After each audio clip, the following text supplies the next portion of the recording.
Welcome to the Unheard Cries of a Mother, the podcast, where we dive into raw, unfiltered stories of motherhood, the joys, the struggles, and the sacrifices, and the triumphs.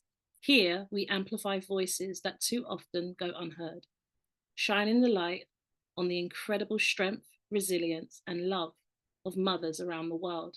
I'm your host, Sabrina Ben Salmi, and I invite you to join us as we uncover the stories behind the smiles, share lessons learned, and create a community that uplifts, supports, and inspires. Let's honor the unheard cries and celebrate the silent victories of motherhood together. Help me to welcome my special guest, Joanna. Joanna, it's amazing for you to actually agree to come and sit in this space so we can actually talk about your journey. Thank you so much for joining us. Oh, thank you for inviting me. I can't wait. So I'm happy. looking forward to this. So I'm going to dive straight into the first question. So the first question that I have for you is, can you share a pivotal moment in your motherhood journey that shaped who you are today? Okie dokie. So, like I said to you the very first time I met you, I'll repeat, I'm a crier. I very much doubt, having known you already just for a short time, that I'm going to get through this without crying. I said that the first time I met you and I didn't cry, but it's very unlikely. Just bear with. You and I both. I know, honestly. So I was stunned that I got through that speaking thing that I did when you were there and didn't cry. But anyway, so that's the first thing, caveat. But what shaped me, I think, when I was thinking about this, really, I became a mother before I had children. So sadly, as you know, when you first met me and heard me talking about it, my story is that my mum died the day after I was 19 years old, and that left me and just my sister on our own. We had no other family. We didn't have our dad already. We didn't have any family within anywhere. The nearest was like an hour and a half or whatever away. So it was just us two. And that sister, my sister, was 12. So I was suddenly flung from being her older bossy sister to being her older bossy sister who was her guardian. And when I think back to it, that's when I first became a mother. And it was strange and it was weird. You know, she left school. We had lower, middle, and upper school. So she literally left her middle school a week after our mum died. So I had the summer holidays off with her. I didn't want her to be like having gone through that trauma and then be at home on her own. And then she was starting her new upper school in that September. So I suddenly have lost my mum. I don't think I'd ever been to a funeral, maybe I'd been to my nan's, I can't remember. And I'm arranging a funeral. I'm suddenly paying bills. I'd only ever paid board before. So you're doing all that stuff. But then also, I was settling my sister into a new school and I was buying her school uniform, and it's like hockey kit and this and that. And then going to the new induction parents' evening stuff. And it was kind of weird because obviously I would have looked so young. And I was getting strange looks like, who, what's she doing? But so that's really when I became a mum to my sister first. And it was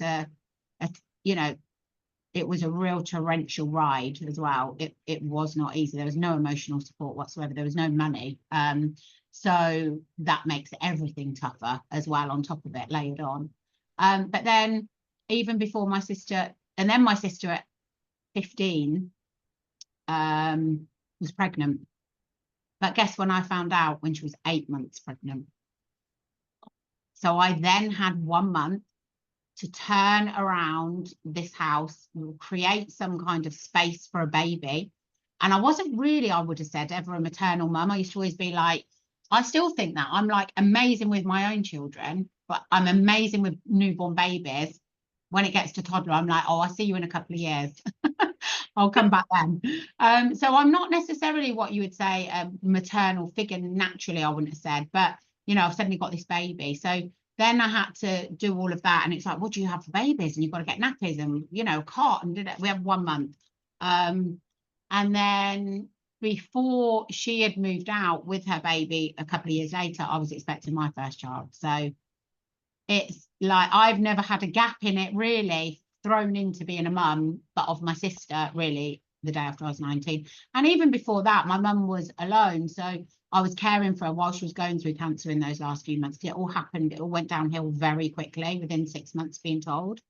So yeah, they were my practice sessions up to being, you know, the real thing when I then had my own daughters.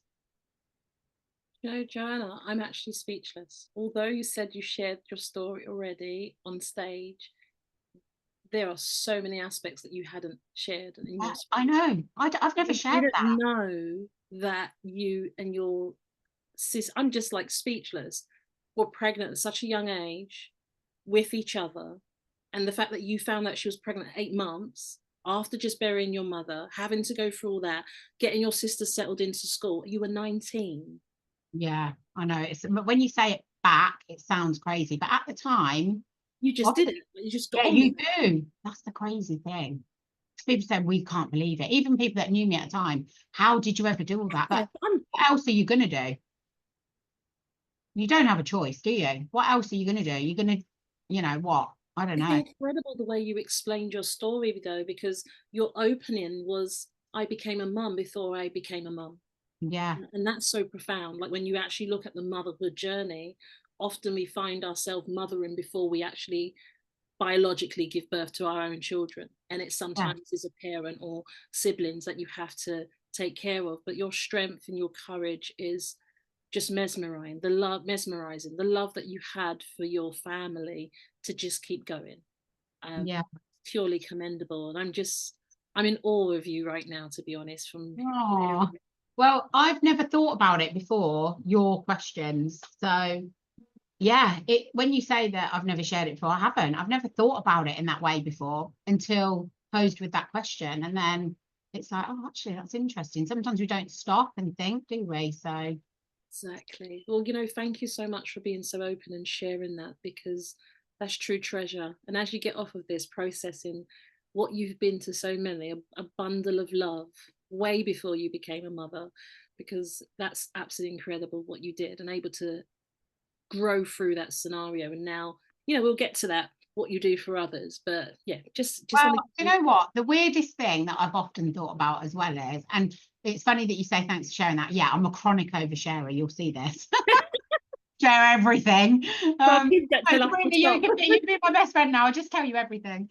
But yeah, so with the oh, see, and you remember when I said, when you first saw me and I said I go off on a tangent and then I forget, and I'll do that.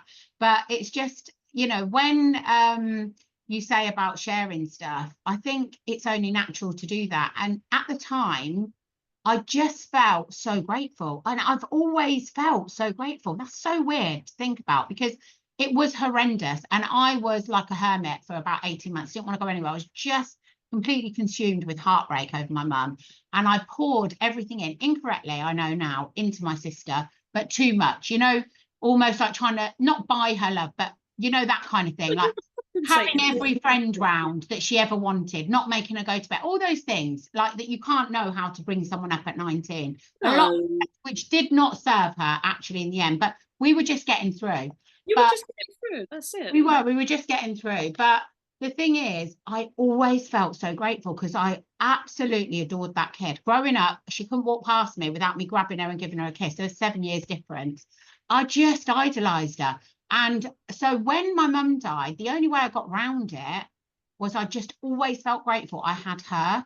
And I used to think, worst things could happen. Imagine if they'd have both had a car accident and I had either of them, and things like that. And I was devastated, but I've always lived with a real strong sense of gratitude and appreciation of what I do have.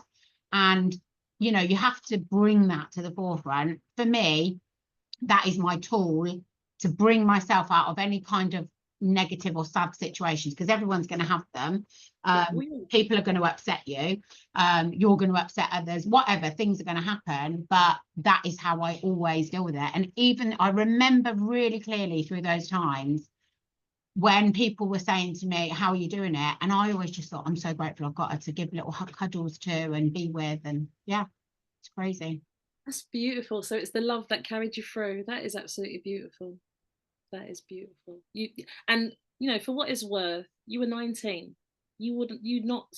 you wasn't prepared or expecting to raise your sister. So give yourself a little pat on the back Yeah. in terms of you did so much wrong. Like you just did the best with what was. Yeah, you do the best. But it's like parents, as a parent, isn't it?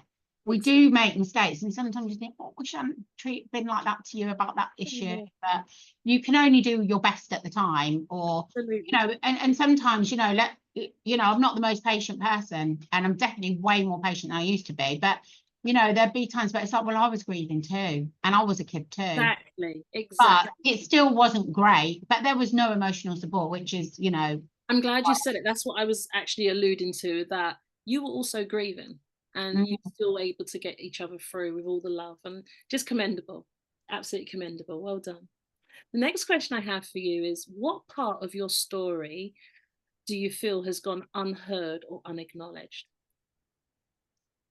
Well, actually, the story went shared, under acknowledged for a long time. And it was only by sharing it by accident and seeing the impact that made me then share that more, because I realized it can impact others and it can help others as well, and help me.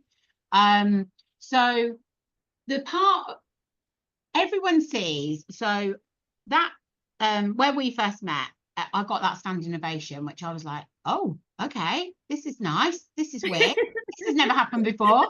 And it was lovely. But the reason that people resonated with that was because it is a sad story.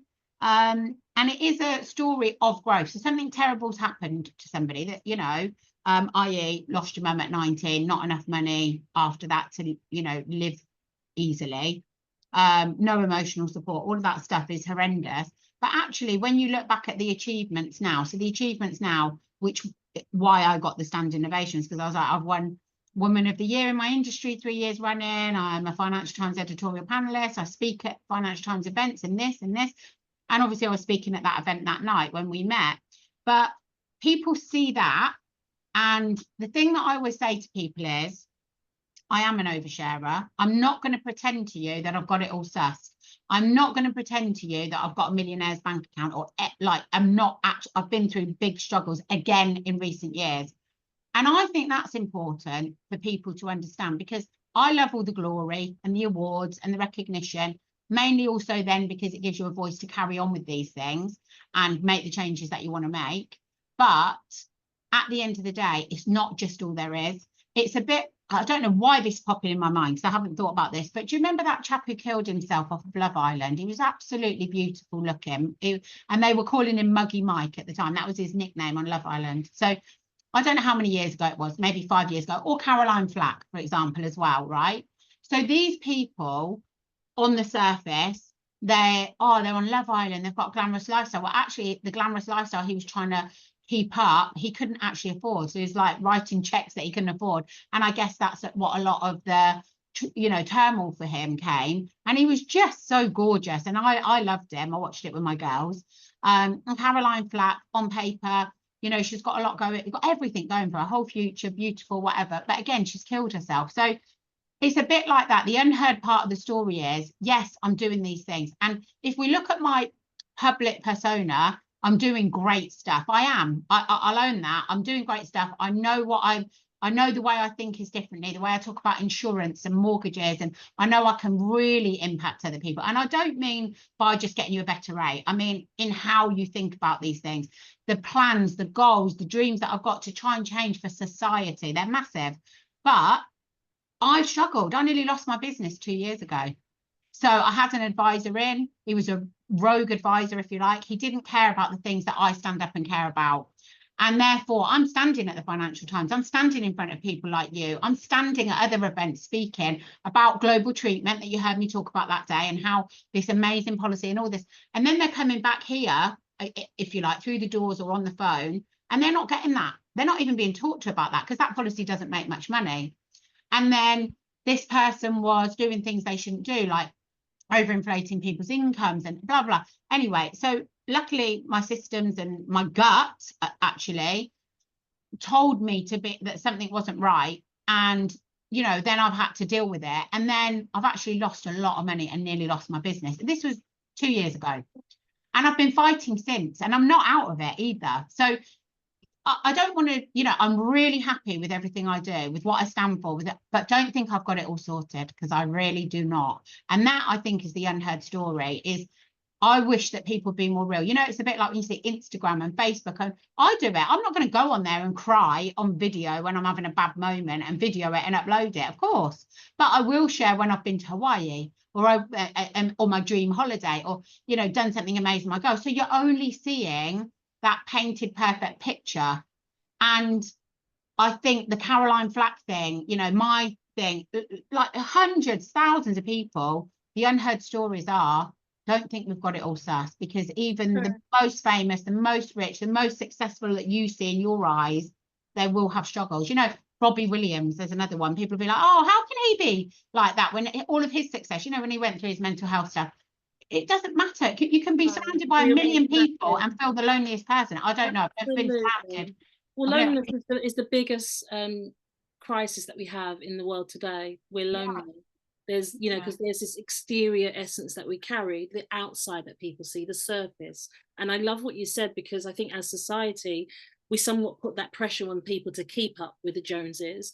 And are we really supporting each other? Are we able to hold the space when they need someone to turn to? And I think that's a classic example, both for a man and woman, because it leads to suicide, it leads to mental health issues. And we need to learn to be kinder as society and stop thinking that everyone has it together, and not allow people to just go, I'm human, just like you. You know, I meet people all the time, and some of the questions they ask me is like, oh, your children are well behaved, they're perfect. They're kids, you know, I've got teenagers.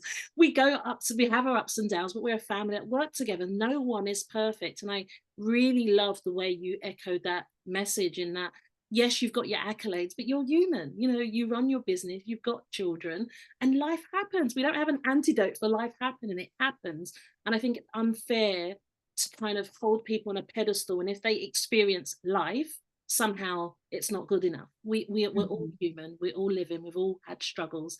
But seeing you that night blew us away. I was there with I think we attended there was about 6 of us or so. My daughters were there as well. Yeah, they were. And we were all blown away by your story, your grace, I think what really stood out for me, Joanna, if it's okay to say, the grace in your story, the love and care, the fact that you experience that pain, the grief, and you turned your mess. It's not a mess. There's a quote saying your mess is your message, but it's like you turn your. It is a mess. Yeah, it's not a mess, because, you know, it's grief, but I don't like the word, but you know what I mean. Yeah. And you turn your pain into, someone else will be going through this. If I've experienced it, I don't want no one else to experience. And that's love. And you've made that into your company, and you've built your company around protecting people. And I know it's a public story. We'll get to other aspects, but even to this, like, just in a short space I've known you, you've not only spoke about it on stage, I've seen you on social media fighting to protect somebody. You know exactly what I'm talking about, but I have the respect for you to share when we get to that aspect. And you fought tooth and nail. So since a young teenager, you've just said, that's it. If I know about someone suffering and I can do something, I'm going to stand. You said it on stage, and I've seen you actively do it, and you won. And that's so beautiful. So I just want to put it there, but respectfully allow you to share what you want to share as we go through the questions. But thank you for sharing your response to that unheard aspect of your journey. Next question I have is, how has motherhood challenged your sense of identity? So, this one's a tough one, isn't it? I think for a lot of years after my mum died, I'm bringing up my sister against the odds, you know. So that protection, it wasn't there. There wasn't enough money. If that protection had been there, honestly, money would have made a difference. Because when you're struggling to pay bills and feed yourself and your sister, another human, that's what consumes you daily. You haven't really got time to be creative with what you want to do in life, or, you know, where you want to go, whatever. It's all about getting through day to day. So that's the big shame that people don't understand, who aren't protected or aren't being left in a good position financially. They say, oh, you don't need money for happiness. I believe you do. You know, to have enough money to not worry and live in that constant state of survival and fighting, is tough. And then before, you know, it's me and my sister, then you bring into the fact a couple of years later, you're bringing another little one into it. She's 8 months pregnant. She didn't know, we didn't know, you know, whatever. And we're bringing this another human. Then fast forward, I meet somebody and then we're going to get married. Everything's hunky-dory. That was set for that September. And then I got pregnant. That's fine. Put the wedding off. But then our relationship changed because we were like party people going here, there and everywhere. And then I was pregnant and then I didn't want to do that. And then when I had the baby, I didn't want to do that. And then all of a sudden, he still wanted to do that. So then there was like, so then that was toxic and turmoil and whatever. And so then I became, you know, we broke up. We got back together, because I was always like, I don't want to be for my children to be from broken home, because I was from broken home. It's devastating. I don't want it. So put everything into that, which, you know, in hindsight, not a good idea. But then I got back together, second daughter, got pregnant within a couple of weeks. We always make it such a joke of this, but took the morning after pill.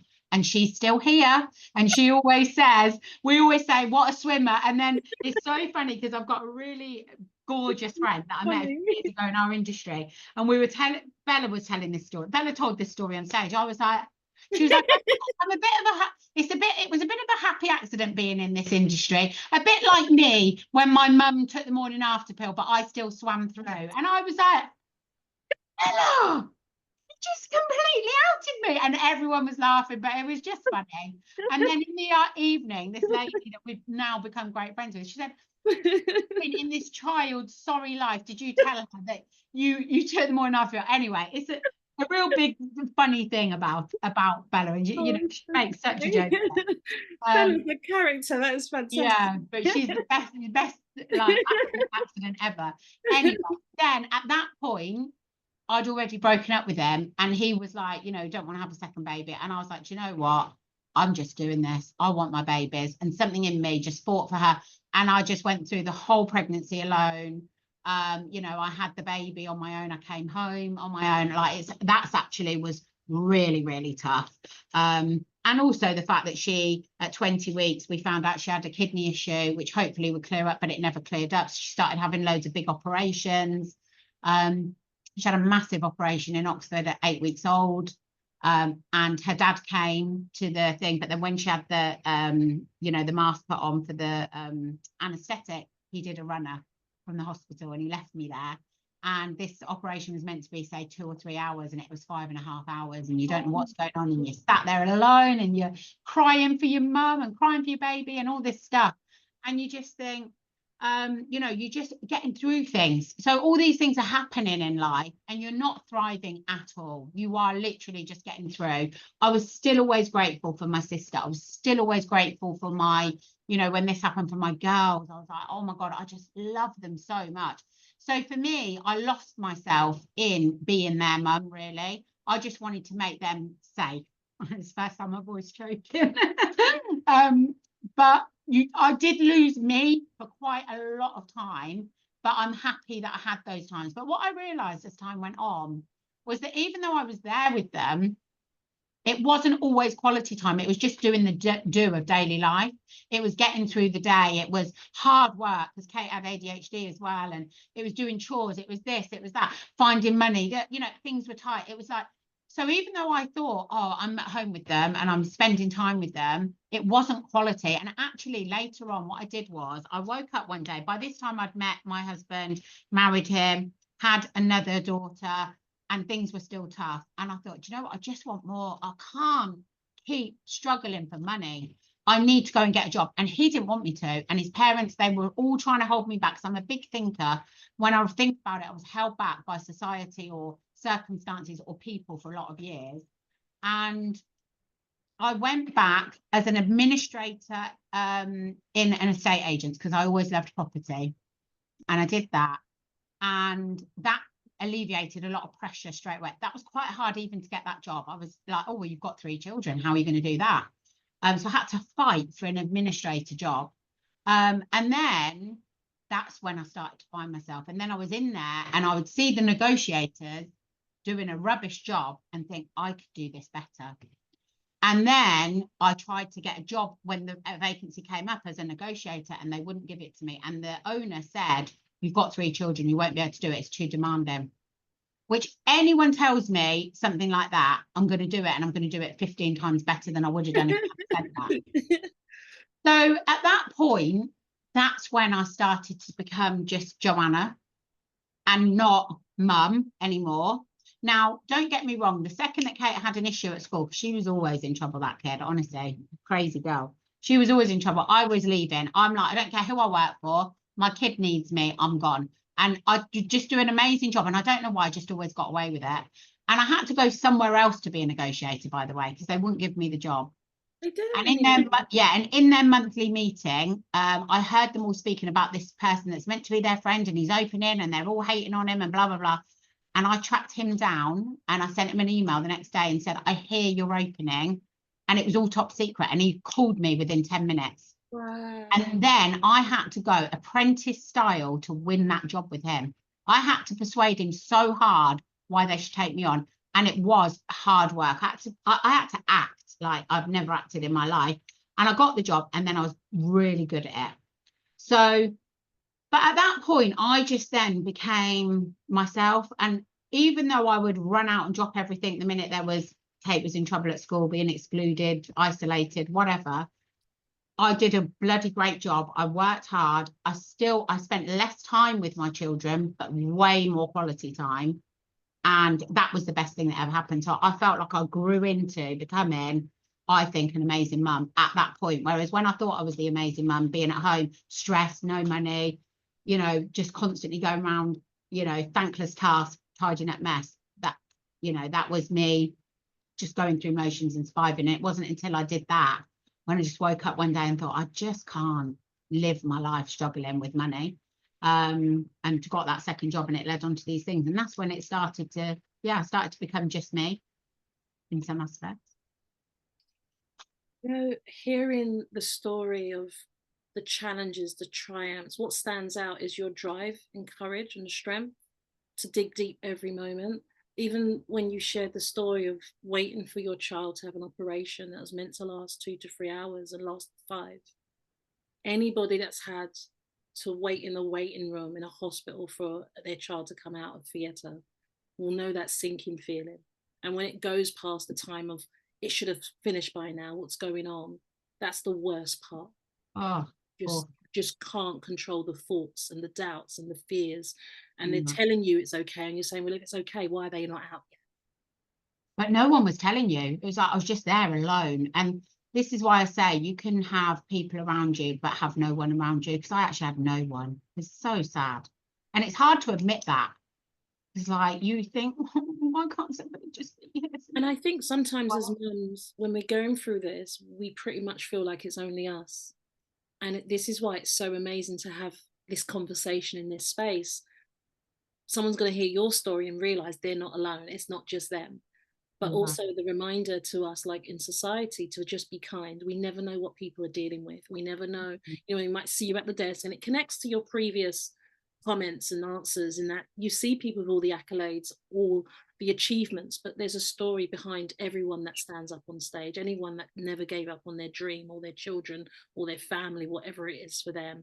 And it's just commendable what you've been able to do as a mother. But I really love how you demonstrated that it is, when your children are young, you have to be there for them, provide for them and protect them. But then you were able to create Joanna. Yeah. But I'm also Joanna, and Joanna needs to be able to do what Joanna needs to do for her as well. Yeah.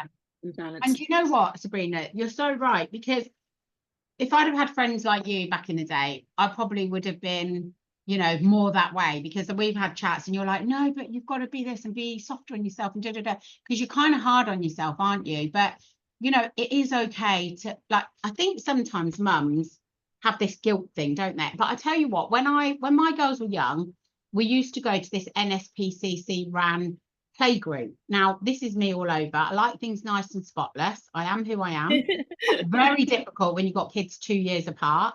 But I was not a mum for making Play-Doh at home. That was not going to be me.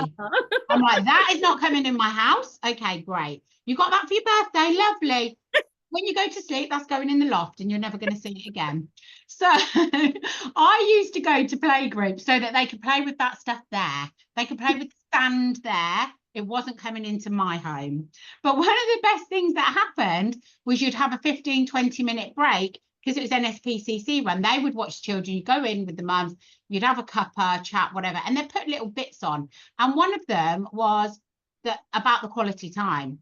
And it was like, that. Do you know that it's a statistic that you only have to spend 20 minutes quality time with your child every day for them to absolutely flourish and thrive? And up until then, I didn't know that. And, you know, that's why I'd never felt guilty when I did go to work and do this thing, because I thought I actually had better quality time then, because I knew I wasn't going to be there all day. So guess what I'd do? Florence, let's go and play tennis on our front lawn in the morning for 20 minutes. On a Saturday, I'd go into the office. I worked in a massive call centre. No one else went in on a Saturday. They gave me keys. I'd go in with Florence. She'd play teachers. She'd be drawing all over everyone's whiteboards. I'd do new client calls. She thought it's the best thing in the world. We talked about it today, actually, and she was like, oh, it was so fun. It's one of my best memories. I was working. I was doing a couple of client calls. So she's like playing teacher. Then I'd take her to the old-fashioned sweet shop. What do you want? Then I'd take her to Tesco, to the magazine aisle. Let's have a look. What do you fancy? Then we'd go for lunch because I have money now, because I was now earning money. Exactly. We'd go for lunch on a Saturday somewhere, nowhere expensive, but, you know, 2 meals for 12 quid or something it used to be at the time. And I wasn't going and buying the food, and I wasn't washing up, and I wasn't cooking it. I was sitting with her. We'd order our food, and it was me and her in the car. It was me and her. And we are so close. And yet I spent less time, you know, minute for minute with her than I did with the other two. We're also just as close. Yeah. And that is, you know, to me, I found something for me. I became me and not just a mum. And my children got a better version of me. They don't remember the version, like, you know, that was stressed. They don't remember us being skin. They don't remember it. But I only remember it. They don't. Yeah. Because I made that decision when Florence was small. I'm not doing this anymore. We're going to have a bit more money coming in this house. So, yeah. Absolutely amazing. But what I really love is the quality over the quantity. Because if you're spending that time the whole day and you're melting down and you're frustrated and worrying about money, you said, okay, I'm going to go and do what I need to do so I can increase the quality of life I can give to my girls. And it was the best memory for, you know, your daughter and the one-to-one time. They cherish that. They cherish it. And separately as well, which is hard to do.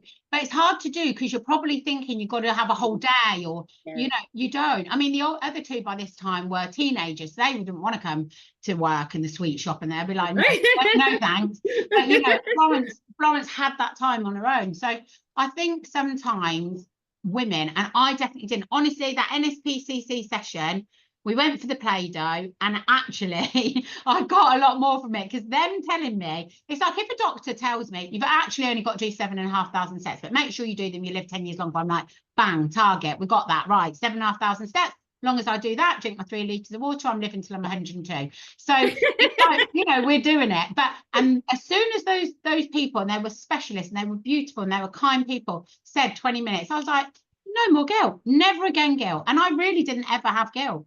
And, you know, I hear young girls now and their mums, and they're like, oh, and it's like, honestly, but because I'm saying it, my daughter always says, you think you're Martin Luther King sometimes, mum. People get sick of it. She was like, I get sick of it. She does it all the time, Bella. But can you imagine waking up to this every morning? You're driving to work and all you want to do is play a few tunes, but you've got Martin Luther King in a female form in the front seat coaching you on the way to work. But you know, they don't listen to me. All the young girls, but if you hear it, honestly, look it up. It's so funny what you're saying, because as you're talking, you're making me remember my own memories or things that I've heard from other mums. Is that there's a quote, I don't know whose it is, but it says the prophet's not the prophet at home. And it's so funny. They're like, no, don't do none of that with me. And it's so funny. I get paid for this stuff. Like, yeah. Don't you know who I am? That's how it is in my case. Oh, that's brilliant. A chap came to my business group this morning. He's a plumber, and honestly, what a guy. I loved him. I'm like, I'm so desperate for him to join us. I just know we can change his life in there. And I'm giving him the whole thing, and Bella's in the group.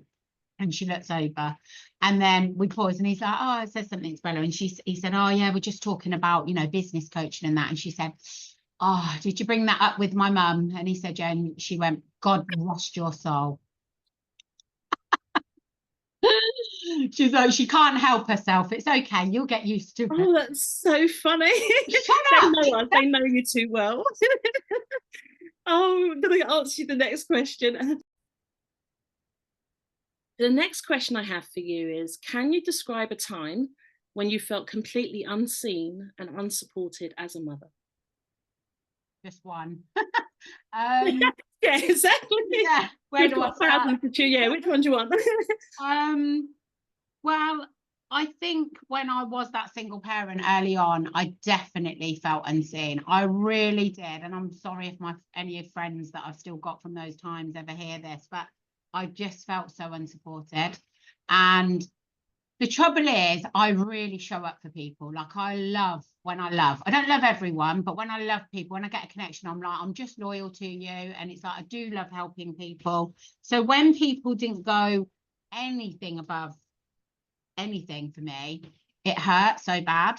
And, you know, I think where I came from in that story, i.e. mum died, we didn't have anything, then it's a struggle, then I've got children on my own, then one of them's having operations, all of this, it was just trudging through daily life, having my moments with the girls and cuddling and kissing. They were my only moments. But when they're young children, I mean, they grow up and they become your absolute best friends. Yeah. And now I'm like, I've just got the dream, really. Why didn't I have 7 kids? But anyway, at the time you'd have gone crazy. But when they're young, it's so hard. And I really didn't have support. I really didn't. I didn't have a girlfriend. Kate was hard work. And I remember one friend, we've been friends since I was 16. She was like, yeah, I'll child mine for money.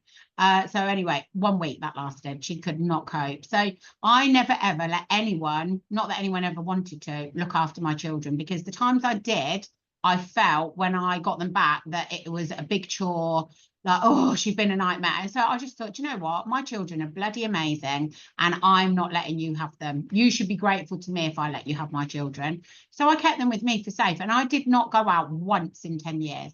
Not once with my friends or do anything for me. In 10 years is a long time. No massage, no beauty treatment, no little meal out, not even a little meal at Nando's type thing. Literally never went out. And so I would say that is the time when I felt so lonely. And I actually, you know, met my ex-husband, and really I married him because I felt this pressure from society. Looking back, it's like he was just never right for me and I was never right for him.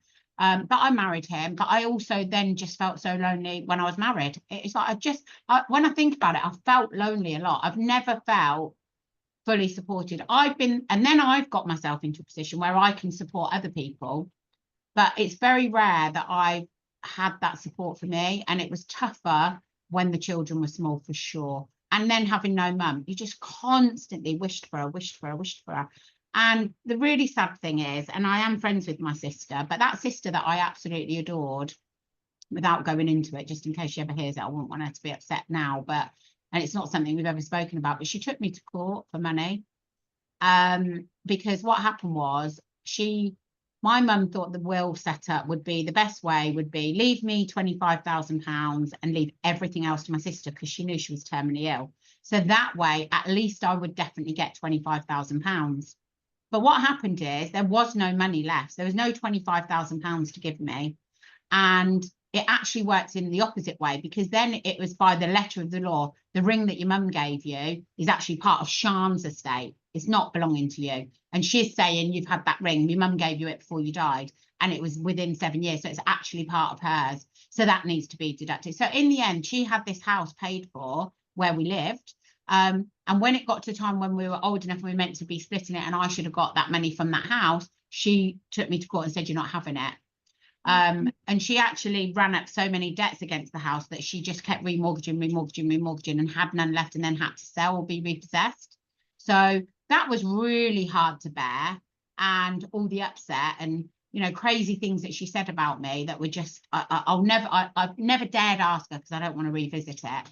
But, you know, one thing that she said was that at this crossroads, I'd waited in my car to intimidate her and her boyfriend, and then like driven really fast towards them at crossroads. And I'm like, it literally, I never even saw her. We never even saw each other. It just didn't happen. I don't know what went on with her, but that was heartbreaking. When I'd loved this child before my mum died, I used to be like, come and sneak in my bed when mum goes to sleep. Yeah. You know, and all this, I can cuddle you. She was like my little baby. Yeah. I idolized her. So then when this all happened after, I was heartbroken. And I see those similarities with Harry and William. It's like, and I found out since that actually it's very common when young people lose a parent that siblings can really, you know, have a rift. Absolutely. So, you know, I didn't have my sister. I didn't have my mum. I didn't have anyone. I didn't have my in-laws. I didn't have my, you know, I'm dealing with her in hospital, and I didn't have her dad. And I didn't have friends that really stepped up, you know. And so, yeah, I think that was a really tough time looking back. How I could have changed it, I don't know. I've never really thought too much about it because I can't hold a grudge for anything anyway. And I let things go and I try and see the best in people. But that was a tough time, you know, and trying to fight them for a chance in society, which I got because I made it happen, because I do think you can Give make up. anything Yeah, happen. you can give up at all. Thank you for sharing that, Joanna. You know, that's such a touching moment in your life, and so many things happening simultaneously. But the kind of common theme is that there was such a loneliness, a silence, Yeah, just being alone and feeling that no one really understands what you're going through, no one really knows how to support you, or no one's actually supporting. And all the while you just have to keep plodding through, because it was just, if you don't do it, who else is going to show up? You know, you try to get someone to help with childcare, and if that doesn't work, you're like, okay, I'm not going to do that no more. So you try to protect your pain as much as possible, while still gathering strength, while still being a working mum, while still focused on raising your children. And when they're little, that is tough. And I really admire how honest and open you are. And I think there's so much value when mums start listening back to this, because there are things that you've shared, a bit like what you talked about, how people get into depression or suicide because they have to save face, they can't share parts. And you're inviting the listeners to really look at their own journey, like who really experiences some aspect of what you've experienced and actually tells people. They don't always say. We all yeah, have challenges in families, you know, sometimes, especially when you're quite right. A lot of the time, if a parent passes away, there is an issue with the siblings. And people sometimes feel embarrassed to share that. So I really want to thank you for using this space as a place for mums to actually hear the rawness of what happens, but you still persevere, because somewhere someone would say, you know, actually, that's happened to me, and I've never really thought about it like that. And thank you. So I really thank you for sharing. There's so many things that stood out to me, and I say, yeah, that's really interesting. So thank you, Joanne. The next question I have is, what has been the most rewarding aspect of motherhood for you? oh well, without a doubt, it's how incredibly tough it was back then. There's no two ways. I sometimes, when I see people with like a 2 and a 4-year-old, I'm like, oh, God love Yeah. you. God love you. Because honestly, I love those children, but I loved them even more when it got to 6:30 and they were sleeping. I used to be counting down the hours from about an hour after they got up, honestly. So don't feel bad for it, because it's going to pass. But the most rewarding thing, actually, not just of motherhood, but it has been the most rewarding thing ever, is I've now got this little empire with me, and they are incredible. They're not, they're sassy, they're this, they're that. Kate, the biggest nightmare in the world, she was. We always talk about how naughty she was. She really was so naughty. They're now hilarious stories. At the Yeah, time, exactly. At the time, it wasn't funny. for young mums that hear this, honestly, I can't even repeat some of the stuff. But she was naughty, and now she's honest. She was always the most amazing human, actually. She was just naughty. She had ADHD and it wasn't diagnosed and it wasn't understood. Even when it was diagnosed and she's about 15, I was like, no, no, no, we're not taking any tablets for that. No, I'm not having her personality changed. So she struggled, and we all struggled because of it. And then Bella became diabetic as well at age 8. So type 1 diabetes. So, you know, like life-threatening situations many times. But they've grown into these people that are very, very kind, very, very sassy, hilarious, honestly. I mean, the amount of times that honestly people have said, you lot should have a show, because it's funny. The grief that they give me, like, you know, they're not sickly. They're not sickly, lovely. It's fun. It's just so fun. And I have got three little warriors. And sometimes people have said in the past, if you have an argument with one of you, it's like you've got an army on you. Yeah, it was all of us. And it's like, back in the day when you felt so lonely, and now you've just created this little army and you've just got each other. And one thing I do know, I'm going to try not to get upset here, I do know when I go to my grave, those kids are going to be all right, because they've got the best sisters in the world. I've never seen sisters like it. And you know, Kate lives in Dubai, and they're literally, until the minute we got on this call, she was like, oh, I'm just a bit fed up, Mum, a bit frustrated. And I was like, okay, we've got 10 minutes. Let's talk till then and we'll talk later. We will drop everything. And that is something that I never had in life, apart from with my mum when she was alive. But I've never had that apart from with them. So, you know, if anyone is going through that time where they're a single parent, they've got no money, they're struggling, like, it really will be worth it. Because if you bring those children up right, with good morals, with good hearts, I think I've made them super kind, but what I've also tried to make them is super fair, because I don't think you always have to be kind, but you just have to be fair, and you just have to try and give people space and like let them be an equal. So I think sometimes being honest, being brutal, if that's what's needed, then people sometimes need it. And, you know, I don't believe that kindness is sitting on the fence always. So, and they've just got great morals. They're just good people, and they're so hilarious. So that's my most rewarding aspect, coming out the other end. I love the fact of the message you echoed for mums listening to that, because I totally agree with you. Being where we are today, the things that we laugh about were things that made us think and question life, that could I even live another day? But I love the fact that you echoed the tears of yesterday will become the laughter of tomorrow. And it doesn't make sense at the time. Like if I was to say, yeah, you know, when people used to say it to me, and mums, if you're listening to it, you might be feeling like this right now.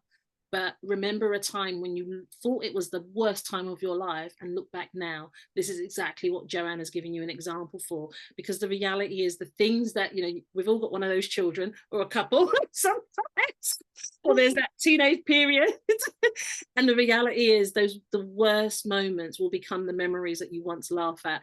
And it doesn't make sense at the time, but brace yourself. They will, you know, your frown will turn into a smile, as they always say. But this is what this platform's here for, to share our stories, to give you hope. And Joanna, I think the things you speak about, you speak with such grace, but you're actually talking about really serious aspects here. But I love what you said about the girls, but it's true, like you give birth to your best friends. You know, blessing to have it if you are able to stick together as a family. Yeah, look at you. You know, I'm like, well, I saw you speak as well as you saw me speak. And it's the same. It's like, oh my God, how amazing is that? And these girls, they're up there. And I'm like, oh my God, love them. As soon as you're up there, and as soon as your girls are up there, I'm like, I'm in with this lady. And then little did I know that you were going to come up to me after, because I'm like, I just resonate with that. I'm like, yes, this is a mum that bloody, like, we all love our kids, but you know, you can see that you create something a bit special. And you know, just something special with your kids. Yeah, it's hard work, it is. And there were parts of it I'm not going to lie, I hated parts of it. And I'll tell you what I hated. There were 4 channels on television at the time. I had a fatback telly, so none of this modern malarkey going on. No mobile phone, by the way, either. Honestly, I'm sounding like an absolute dinosaur right now. But there was none of that around. And Sundays were my worst day. I hated Sundays, because there's nothing good on the television on Sundays, nothing to break up the day a little bit with them. You know, especially if it was winter, and that day on a Sunday just dragged and dragged. It was painful.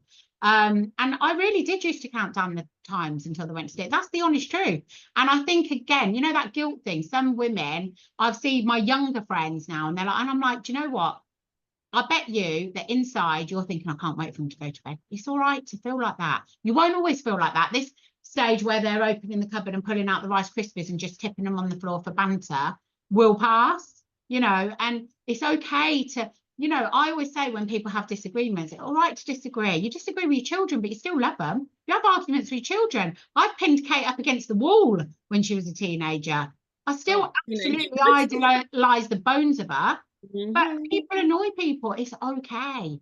So just like, don't panic too much about all this stuff, because yeah, like if I could, I do think I wish I'd had 4 or 5, but yeah, you couldn't have made me. You couldn't have paid me. Well, you probably could have paid me. You know what I mean? You couldn't have got me to do it at the time, but it's so worth it. But what I love is the realness, and it's something that I always do when I'm actually having conversations or speaking to parents, is that don't look at the facade, don't look at the superficial, because the reality is life happened, and if you're a mother, motherhood happens, and I don't care what background you're from, motherhood humbles you.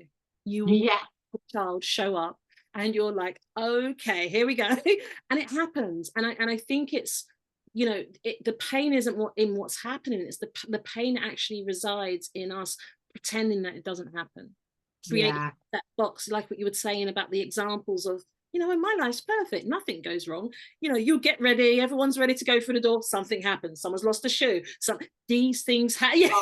No. You've got them in nice dresses, and then the hair, and then the one's pulling the pig out. I had boys and girls, so I used to have like my son used to drag his brother through something, or through the garden. I'm like, we got to go out. Like, what was the point of doing that? And it was just something happened. You know, you put the clothes out the night before and something's missing, and it happens. And no matter how much we try and put it together, we cannot avoid things happening. Life happens, and in motherhood, things will happen. And I love the fact that you're saying to mums, actually, sometimes you are counting the hours before they go to bed, because that's the only time you get a break. And it's fine for someone that has support, but if you don't have support, just be honest with yourself about what's hard, what really challenges you, but those times will pass. So thank you so much for that, Joanna, really amazing. But next question I have for you is, what advice would you give to your younger self about before becoming a mother?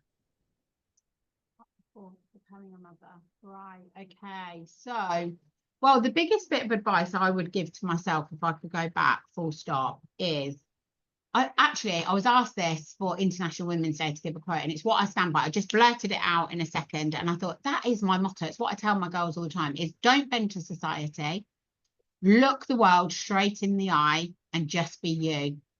And I had to do that the night that we met, because somebody before me was a speaker, and it was like, oh, they're spoken at the G7 summit, and somebody else at the UN thing. And I'm like, okay, right.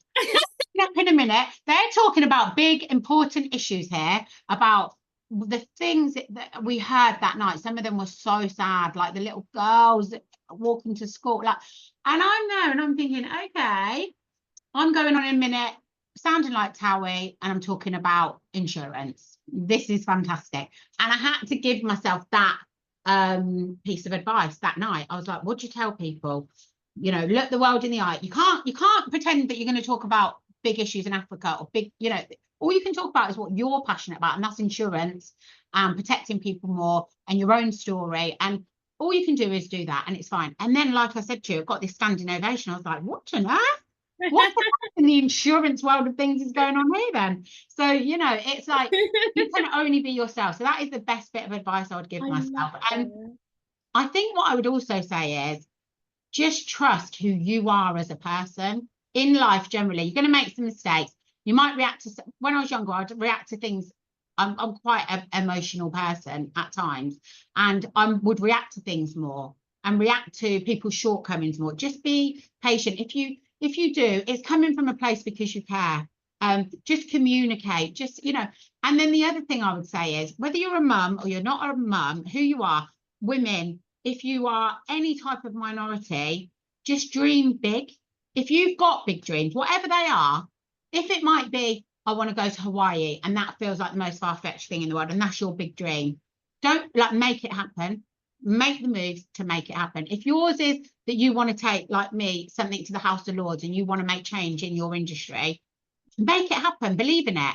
And even now, I'm like, okay, well, I want to be on this morning. Do you remember we had that thing? I was like, yeah, I need to be on there, because then people will listen to me. Then the public will know about stuff that they don't know about. Why don't they know about it when we're such a rich country? It's ridiculous. And that's the only way I'm going to appeal to the masses quickly. And I was like, yeah, I'll be great on there. I'll be fun. I'll make this subject sexy.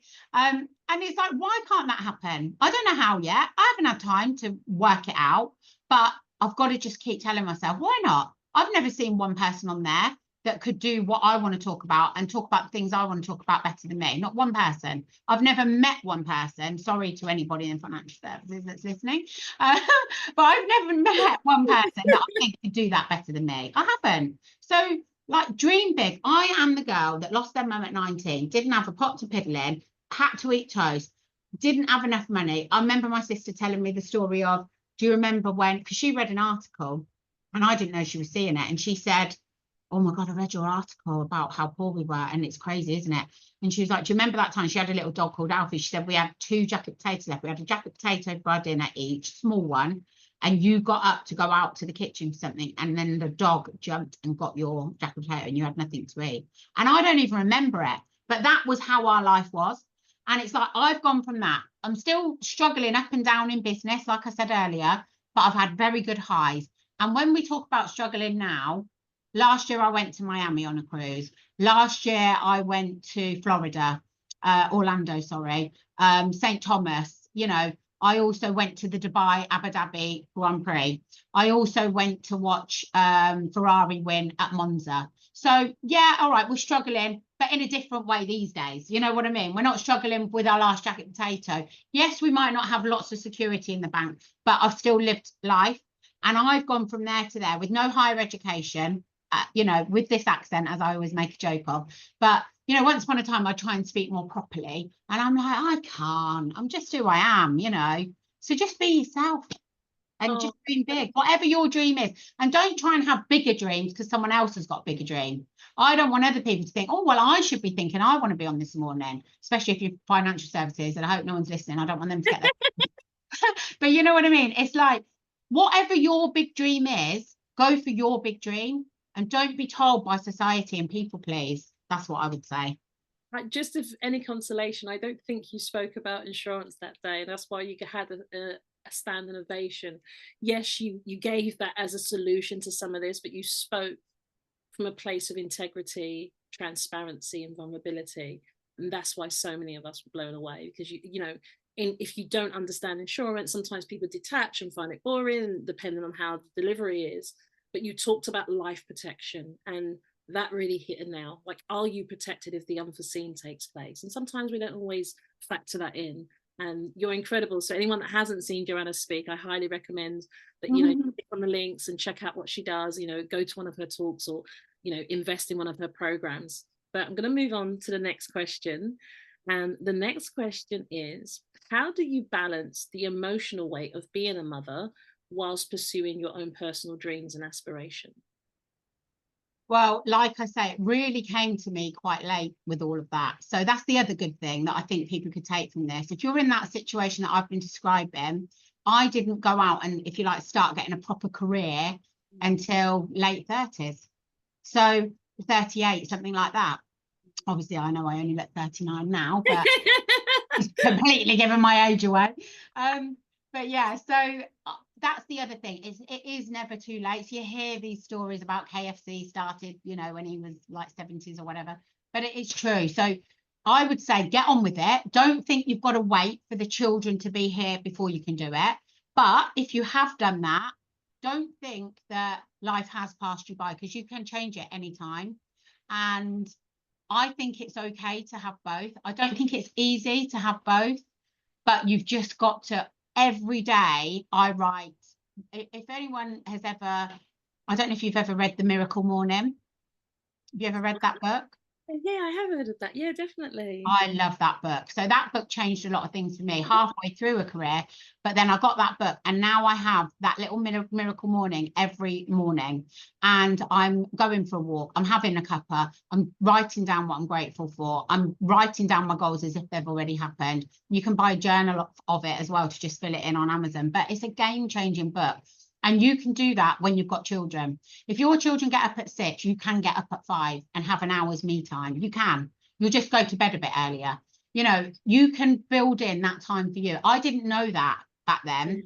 And that's where I lost myself a bit. But if I knew now what I knew then, what I know now, I would say create your little miracle morning, put down your goals, your dreams, your wishes. It's lovely. You just have a little bit of visualization, look at the houses you want to live in, look at the places you want to visit. So it's daydreaming. And when we're at school, we daydream, and it's brilliant. It tries to get knocked out of us by teachers, doesn't it? But you know, when we're kids, what do you want to do when you're older? Well, just do that now. What do I want to do when I'm older? What do I want to do? How am I going to do it? Because everybody has, you know, if you look at all the famous people, like, you know, all the rich, successful people, a lot of them have come from nowhere, have come from adversity. So it's absolutely possible. But we're not saying you've got to be one of these big, you know, massive multimillionaires. But, you know, whatever your dreams are, if you really want them, you can get them. So yeah, I would say build in, you know, your miracle morning, and it is hard to have both, but it is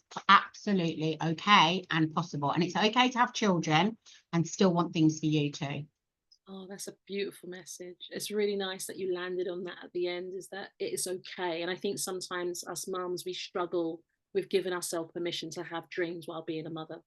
We just surrender the whole of who we are to our motherhood journey. And I also loved how you started to answer the question with regards to when you started to pursue your own dreams and aspirations, because it's different for everyone. It's not right to say, well, you've got to do it straight away or you don't do it at all.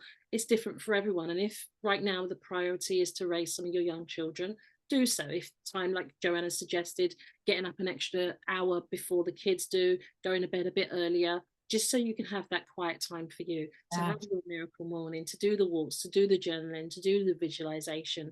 But you know, it's about giving yourself permission. Nothing starts until you give yourself permission. So that feels amazing to do. It feels, when people think, oh, I'm too tired, you won't be. You'll be tired. Just get up while you're tired. Yeah, you will be tired. Just, you know, do yourself a flask the night before then, and then just get up with a blanket and sit on the sofa. And then once you start doing it, you don't need to worry about when you're going to do it, because once you start filling those bits out every day, what am I dreaming of? What have I got to do today? What are my goals? What do I want for me? You will automatically take little steps towards that. And when you then don't do it, you feel hard done by. I feel, honestly, every day I've got a very hectic life, but getting up before the world gets up, there's something really lovely about it. Really gorgeous. And early starts are really important, they say. You rise up early. It's better to go to bed early. Yeah, just create that. Like, I love to, if I go to a shop on a Saturday, if it gets past 9:30, 9:45, I'm not going. If I'm going to a shop, I'm there at 9, 8:30, whenever they open. I'm walking around thinking I'm Victoria Beckham. It's VIP. True, yeah, because there's no one there. They've closed the store for me because I'm that VIP. This is my visualization. And it's like I'm in and I'm out. It's same in December. You will not catch me doing a job Christmas shopping in December. My Christmas shopping's done in August or September or sometimes March. It's like I'm not standing in the same queue for 3 times as long to pay for the same item I could have bought 2 months ago. It's just not happening. And it's the same. If you get up early in the morning, you're creating that space for yourself. And it is just so precious. And you will then be more patient with your children when they're tipping the Rice Krispies out on the floor, you know, because you've had that time to remember how grateful you are for them. And it carries you through the day. Excellent. Do you know, mums, I hope you've got your notepad and pen ready. If you haven't, go and get one, because Joanna's definitely sharing some tips and tricks that you can add to your lifestyle. So I really love that. It really is the habit of what habitual actions do you have in your life right now that are maybe not taking you towards your desired outcomes? And like Joanna's suggesting, incorporating some better habitual actions that can actually take you towards what your desires are, but don't give up on your dream. Can you share a lesson that you've learned from your own mother or a mother figure that shaped how you parent today? This is going to sound so awful because she's not here and I idolized her and she was my best friend. We had turmoil. We were that typical mum and daughter as young teenagers, fighting and arguing. And then luckily she didn't die until we'd come through that, and then we were like really close and shared everything. But my mum, what I've taken from my mum is very straight talking. Oh, you did not mess with her. She's like the Peggy Mitchell of her. You know what I mean? It's like people were scared of her. And I can be like that. But the difference with me is I'm softer than my mum was. So I've learned from her the strength and the straight talking and the, you know, letting people know, like, this is where we stand and being fair. She was fair, but she didn't have too much of the softness. So I think her generation, she's from an Irish family, they didn't tell each other they loved each other and things like that. So the bits that I've also learned from her are the things that she did that I didn't like, that I wanted, that she didn't give me. And that was quite tough. I went to see a therapist. She was on the TV. And I just happened, the girls were always watching it, Celebrities in Therapy, I think it's called. And I walked through and I got really drawn in by this one session she was doing with somebody that was an actress in Emmerdale. And I just loved the way she was speaking to her. And this lady had had similar feelings to I felt. And I thought, oh, I would never think to go and see a therapist about this stuff, because, and I would think, oh, you're not going to know who, they're not going to get you. But because she got, I booked an appointment in Harley Street, and it was expensive. I remember it was like 400 quid or something like that. And I went, and honestly, I cried for about 24 hours. But it was quite hard because we talked about my mum being a tough nut, and she wasn't here.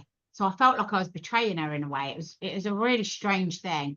But she was a bit of a tough nut in terms of she'd probably done all those things to protect herself and not be vulnerable. But she wasn't, I knew she loved me. She would fight for me, but she didn't cuddle you. She didn't kiss you. She didn't tell you she loved you. You knew she did, but she didn't tell you. So one of the things she didn't do, she never, ever, ever came to a parents' evening or a show at school, because she was like, I can't stand teachers. They think they're this, they think they're that. I'm not going to listen if they've got a criticism about my child, blah, blah, blah.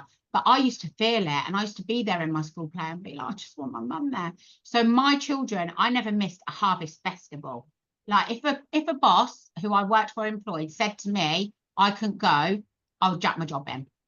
And I'd go back to being skint, but I would never miss it. So the things I learned from my mum, and that's probably a really weird answer to give, and again, oversharing, is I adored her and I knew she adored me, but I took her strength and her straight talking and all that good stuff, but then I overcompensated mine. And me and my girls are just like, love you, love you, love you all the time. Kiss, kiss, kiss. You know, 28 years of age, I'll go in the morning, I'll be like, oh. And, you know, and kissing and like, oh. And it's like my mum wasn't like that. But I wanted it. I wanted those kiss and cuddles. And when she was dying, I'm going to get upset. No, I'm not. No, I'm not. She said to me, you've been the best daughter I could ever have. I want you to know that I love you so much. And I was like, oh, that meant a lot, especially from her, because she just never said those things. So I took, you know, yeah, that's my answer.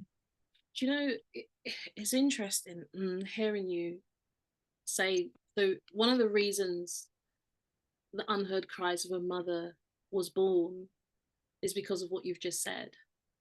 As mums, a lot of time we live in silence, and there's varied silence, and there's different contexts to the silence, because what happens with mums, they want to protect their children, they want to protect their partner, they want to protect their family, their parents, because they always feel guilty about what they have to say, as if it will come across wrong.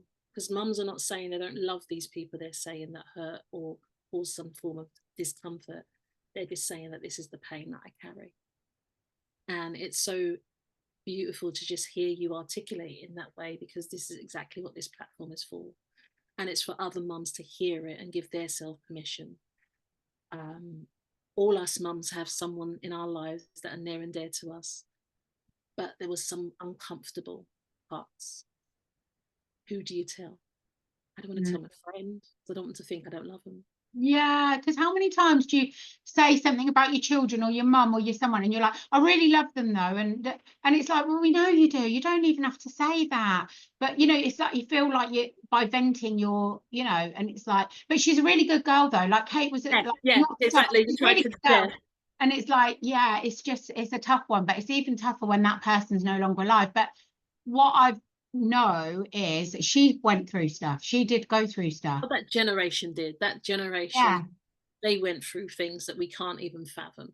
and they protected us from so much more than despite what we would have seen. There were aspects of what they protected us from we would have no idea, because they just kept it to themselves.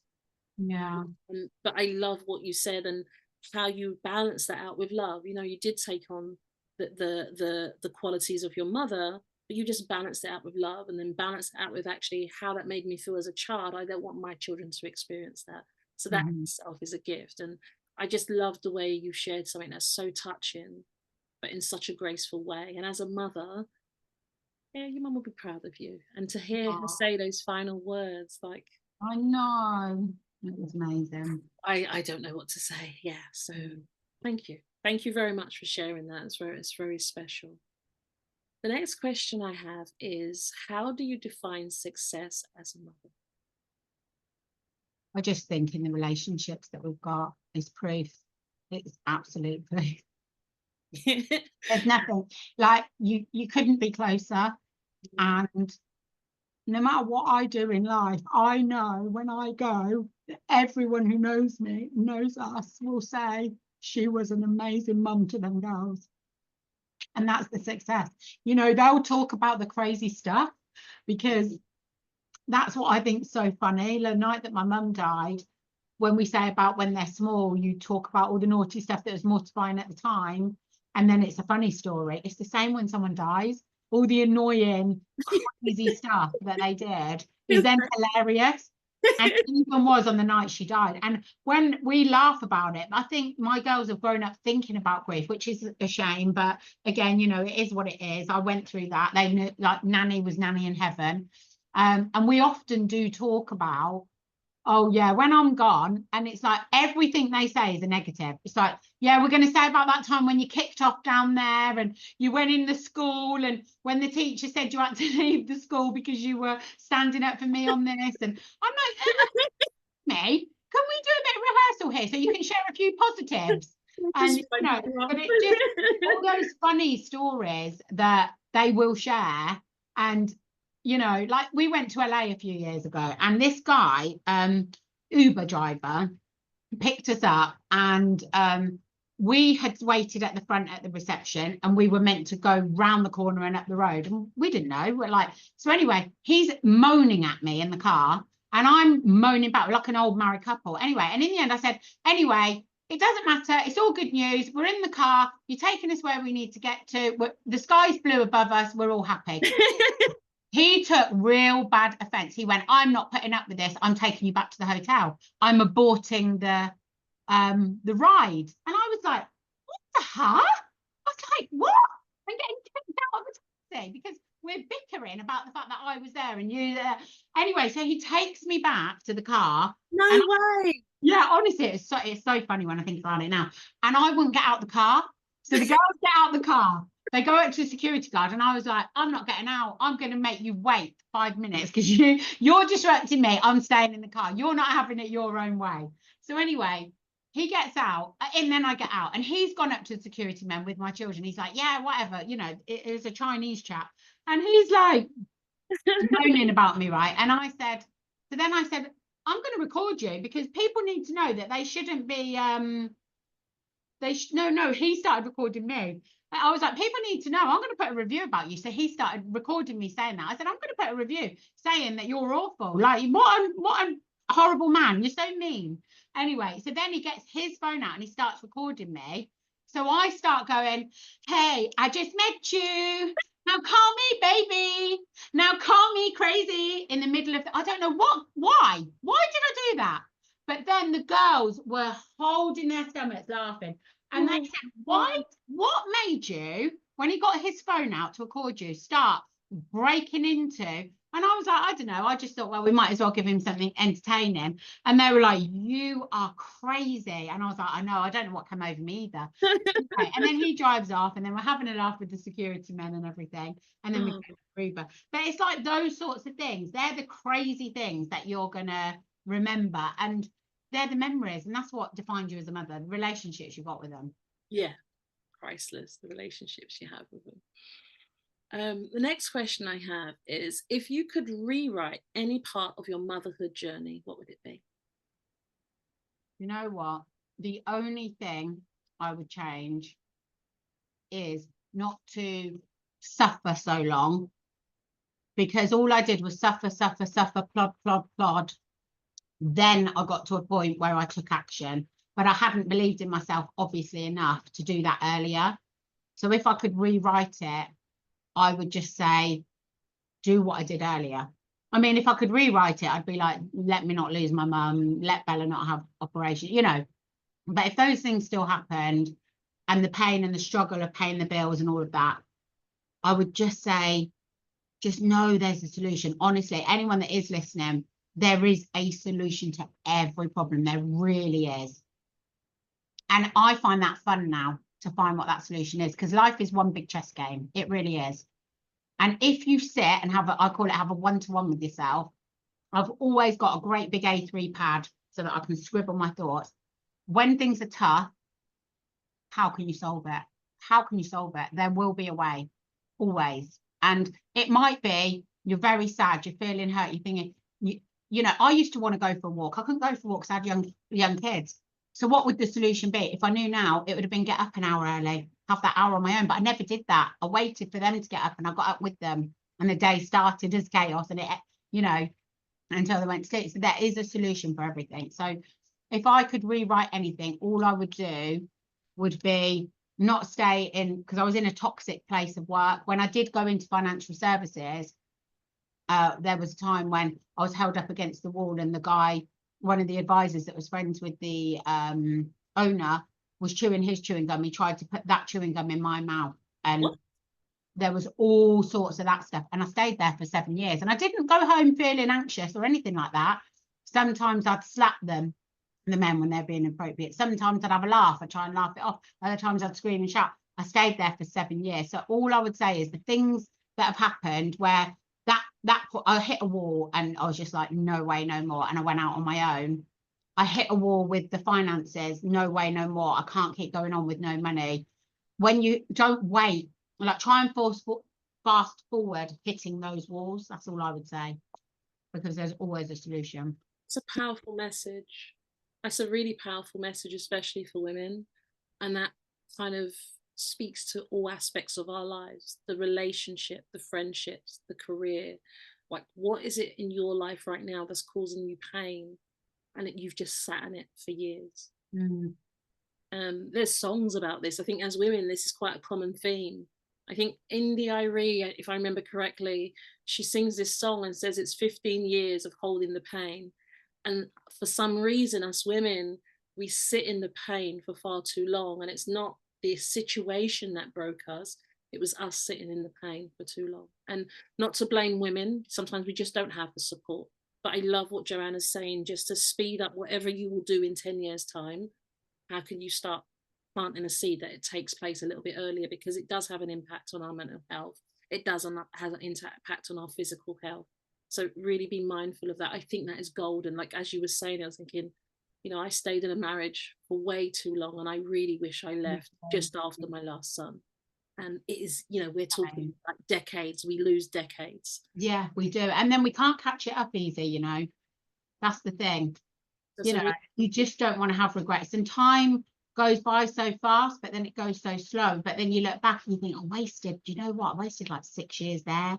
I wasted like 10 years in that marriage. Like, oh. And if I always say, if my mum had been there, those things wouldn't happen. She'd be like, you are not marrying him. You're not right for each other. No way, no how. No way, you're not working there. Hand your bloody notice in, you know. But I didn't have that guidance. So if you don't have that guidance, you've got to guide yourself. Hopefully this conversation today, you listening to this, will be a reminder to kind of love yourself a little more. And don't get me wrong, I know every situation is different, every circumstance is different, but just absorb what Joanna's saying. It could actually save your life, depending on what you're going through. Just be mindful of, what do you need right now in terms of help? If you can't get it from friends and family, try and do a Google search, reach out to people, and, you know, just do your best to fight for you so you can be okay long term. That's such a powerful message, Joanna. Thank you. The next message, just the next question, sorry, just, yeah, that's a really powerful message that's actually moved me quite a lot, because it really hits deep for myself. When I look back, there were so many things that I could really say, wow, Yeah, I would have needed that reminder then. So thank you. Okay. So next question is, how has societal pressures influenced the way you view or approach motherhood? Well, I think it goes back to having that career and being a mum. So my mother-in-law, I remember going to them and saying, do you know what? I'm going to become a negotiator. I think I can do it. And they were like, oh, I don't know. You've got 3 children. How are you going to do this? You're married. How are you going to do that? And there was a lot of that. And it's like, you know, we've had the whole women's movement, you know, all those years ago. And it only dawned on me, honestly, it really only dawned on me when, you know, the young girl Sarah that got murdered by the police officer when she got in his car, and then everybody started doing riots in London about 4 years ago, wasn't it? Oh, I can't remember the name of Sarah. She was called Sarah somebody, and she trusted this police officer. She got in his car and he killed her. I think What? he and killed her. Yeah, and then society then said, like, women started doing demonstrations and stuff, and that was the first time it had occurred to me, yeah, we have grown up with, oh no, I live opposite fields. I'd never go out and walk in those fields at 11 o'clock at night alone. I just wouldn't, like, but I'd never questioned it. It's like, that's just how it is. You know, if you went out when you were younger, I remember going out once dressed up as a French nun. It was like some fancy dress night, and I'd had enough and I wanted to walk home, and I walked home on main roads, but I kept getting stopped and trying to get in the car, people trying to get me in the car.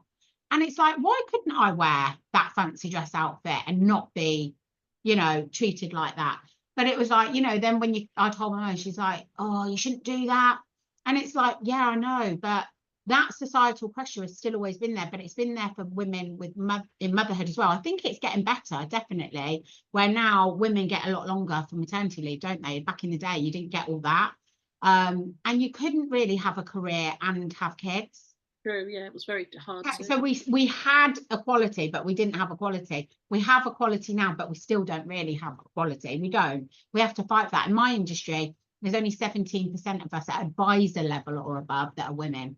There's a lot of administrators, it's still only 17%. So business owners, like women, you know, there's more women, but it's still massively outweighed by men. So those societal pressures are there, and you've just got to, honestly, it sounds so simple, but get the Morning Miracle book and write your journal every day. 10 minutes. You can do it in 10 minutes. You can spend an hour, whatever you've got. But just keep reminding yourself who you are. There are opportunities there for women now that weren't there when we were younger. True, absolutely. But they're still not easily there. And you are still going to feel it. And I still feel it a lot of times today. And then it's like, oh, you're hating on men. No, I love men. I get on with men so brilliantly. I really do, because men are different. We're all different. Let's recognize that as well, because we can have equal stuff, but let's recognize we're not equal in the same way. We're not the same. No, when women go on maternity leave and they've got a protection policy for income protection, for example, I did a podcast about this recently. We are still having the children. We are still taking that time off because we're the ones that physically are having the children. So why are there not policies where we can pause them? Okay, well, we've got some now where you can pause it, but then you're pausing the payment. And then what happens if you have something happen to you? My sister had a stroke when she had a 1-year-old son, and she's never been able to return to work. Now, she didn't have a policy. She didn't take my advice. But what she did, and then she paused it while she was on maternity leave, but then she had the stroke. So she then wouldn't be able to get recovered. You know, what, like, we need to push through and make things happen for women, or for whatever you stand for. If you're gay, if you're, you know, black, if you're brown, if you're whatever it is that you stand for it, and just look society in the eye and be you and push for what you believe is right. Because as long as you're coming from a good place, have that one-to-one with yourself, and you know that you deserve those opportunities, you know, disabilities, whatever it is, nothing should hold you back. Look at the have you watched that recent program? I think it's called Code of Silence, with the deaf girl, Rose Ailing Ellis. Oh, it's unbelievable. And she's a deaf girl, and she is incredible in it. And it's not she's incredible because she's deaf, but she has got a leading part, which actually is all to do with being deaf and how she's lip reading forensically and all this. And it's like, wow, wow. And I know 20 years ago, honestly, bias in me, if I'd have heard, oh, there's a series and it's got a deaf girl in it, I probably would have thought, But now, no, because Strictly Come Dancing has started to put people on there that are disabled, started to put people on there, Angela Rippon, who's lifting her leg and doing the splits at like 70 odd or whatever she is. It's like, let's break these societal pressures, and you can have a career and you can have children and you can be good at both. Amazing. Well said. Well said. That's amazing.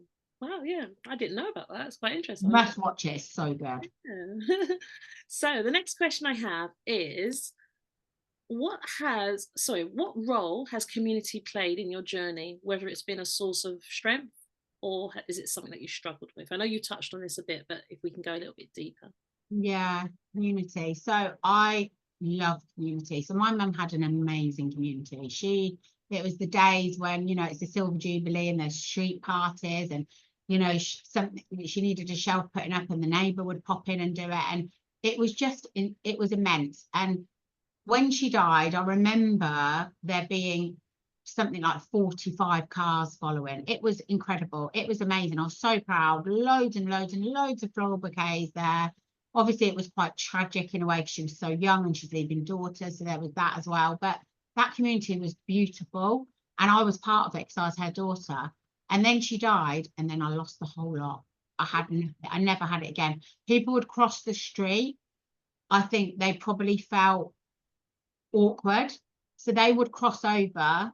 I remember going to the pub that she went to, that I then went to when I was old enough with her, a long time after she'd died, maybe like a year odd, and people didn't treat me the same. And I lost it all overnight. People didn't come and check on me and my sister. People didn't want to get involved. And I was shocked because she was, you know, she would have been shocked. And I never had a community again, because then I think society changed anyway. And I've never really had that community. Honestly, I'm not being sorry for myself because I think I'm amazing, but I've always felt a little bit left out, a little bit on the sidelines of things, because that club that I was in where my mum died, it's a horrible club, and I've got quite a few friends. You meet people and you're like, oh, but your mum died young too, and then you like become friends. One of my best friends, her mum died when she was 20, and I did, and we became close friends through it. And I put her 21st birthday, and she wasn't going to. She's like, I don't want to do it without my mum. And I said, I didn't want to do mine without my mum. But my mum made me do it. She made me promise her on her deathbed that I would. Bearing in mind she died the day after my birthday, so it was always going to be tough. And I promised her I would, and I did. And I was glad I did. And I said the same to Lucy. So we did a 21st, and she was happy too. And she had the best day.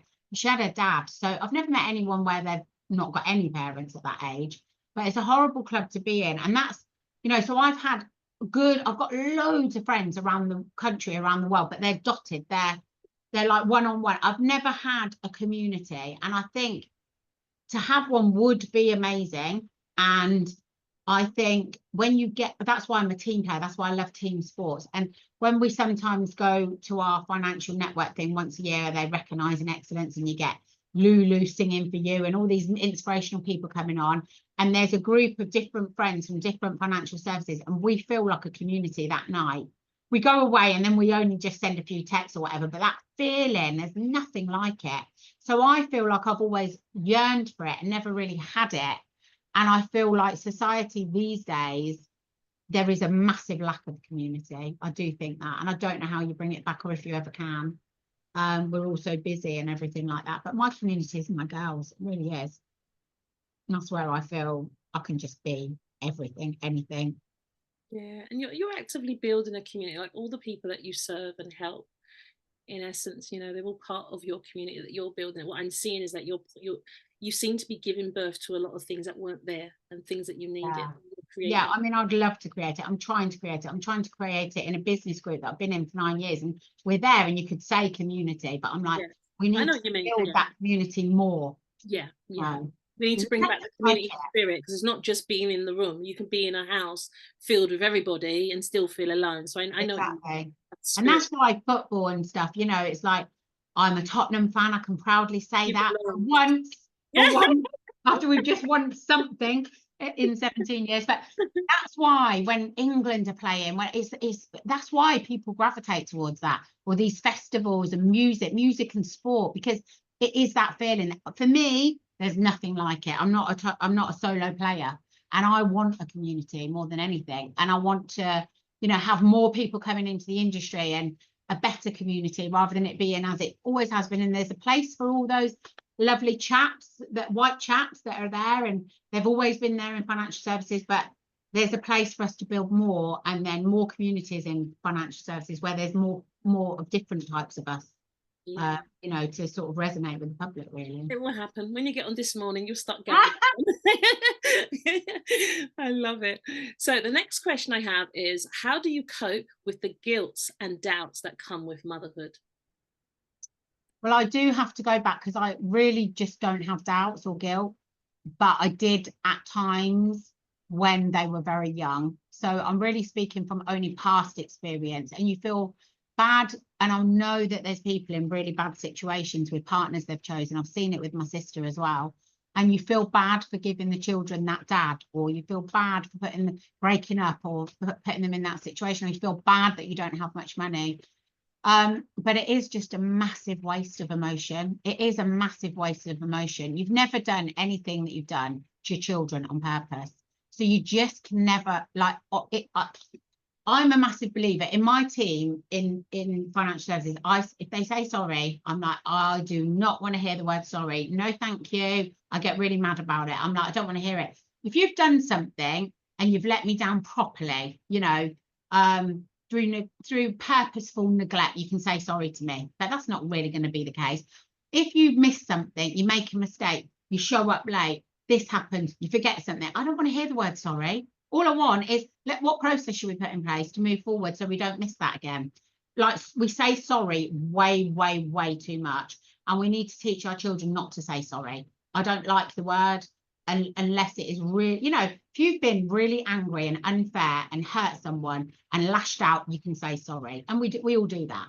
Then you can say sorry. Apart from that, I don't want to hear it. So I just don't believe in guilt. I just don't. And I just think, you've got to if you are someone that overthinks, feels bad, and I know there's lots of people, I always say I'm an underthinker, but if you're an overthinker, you feel guilt, you've got to have that one-to-one with yourself in a calm time.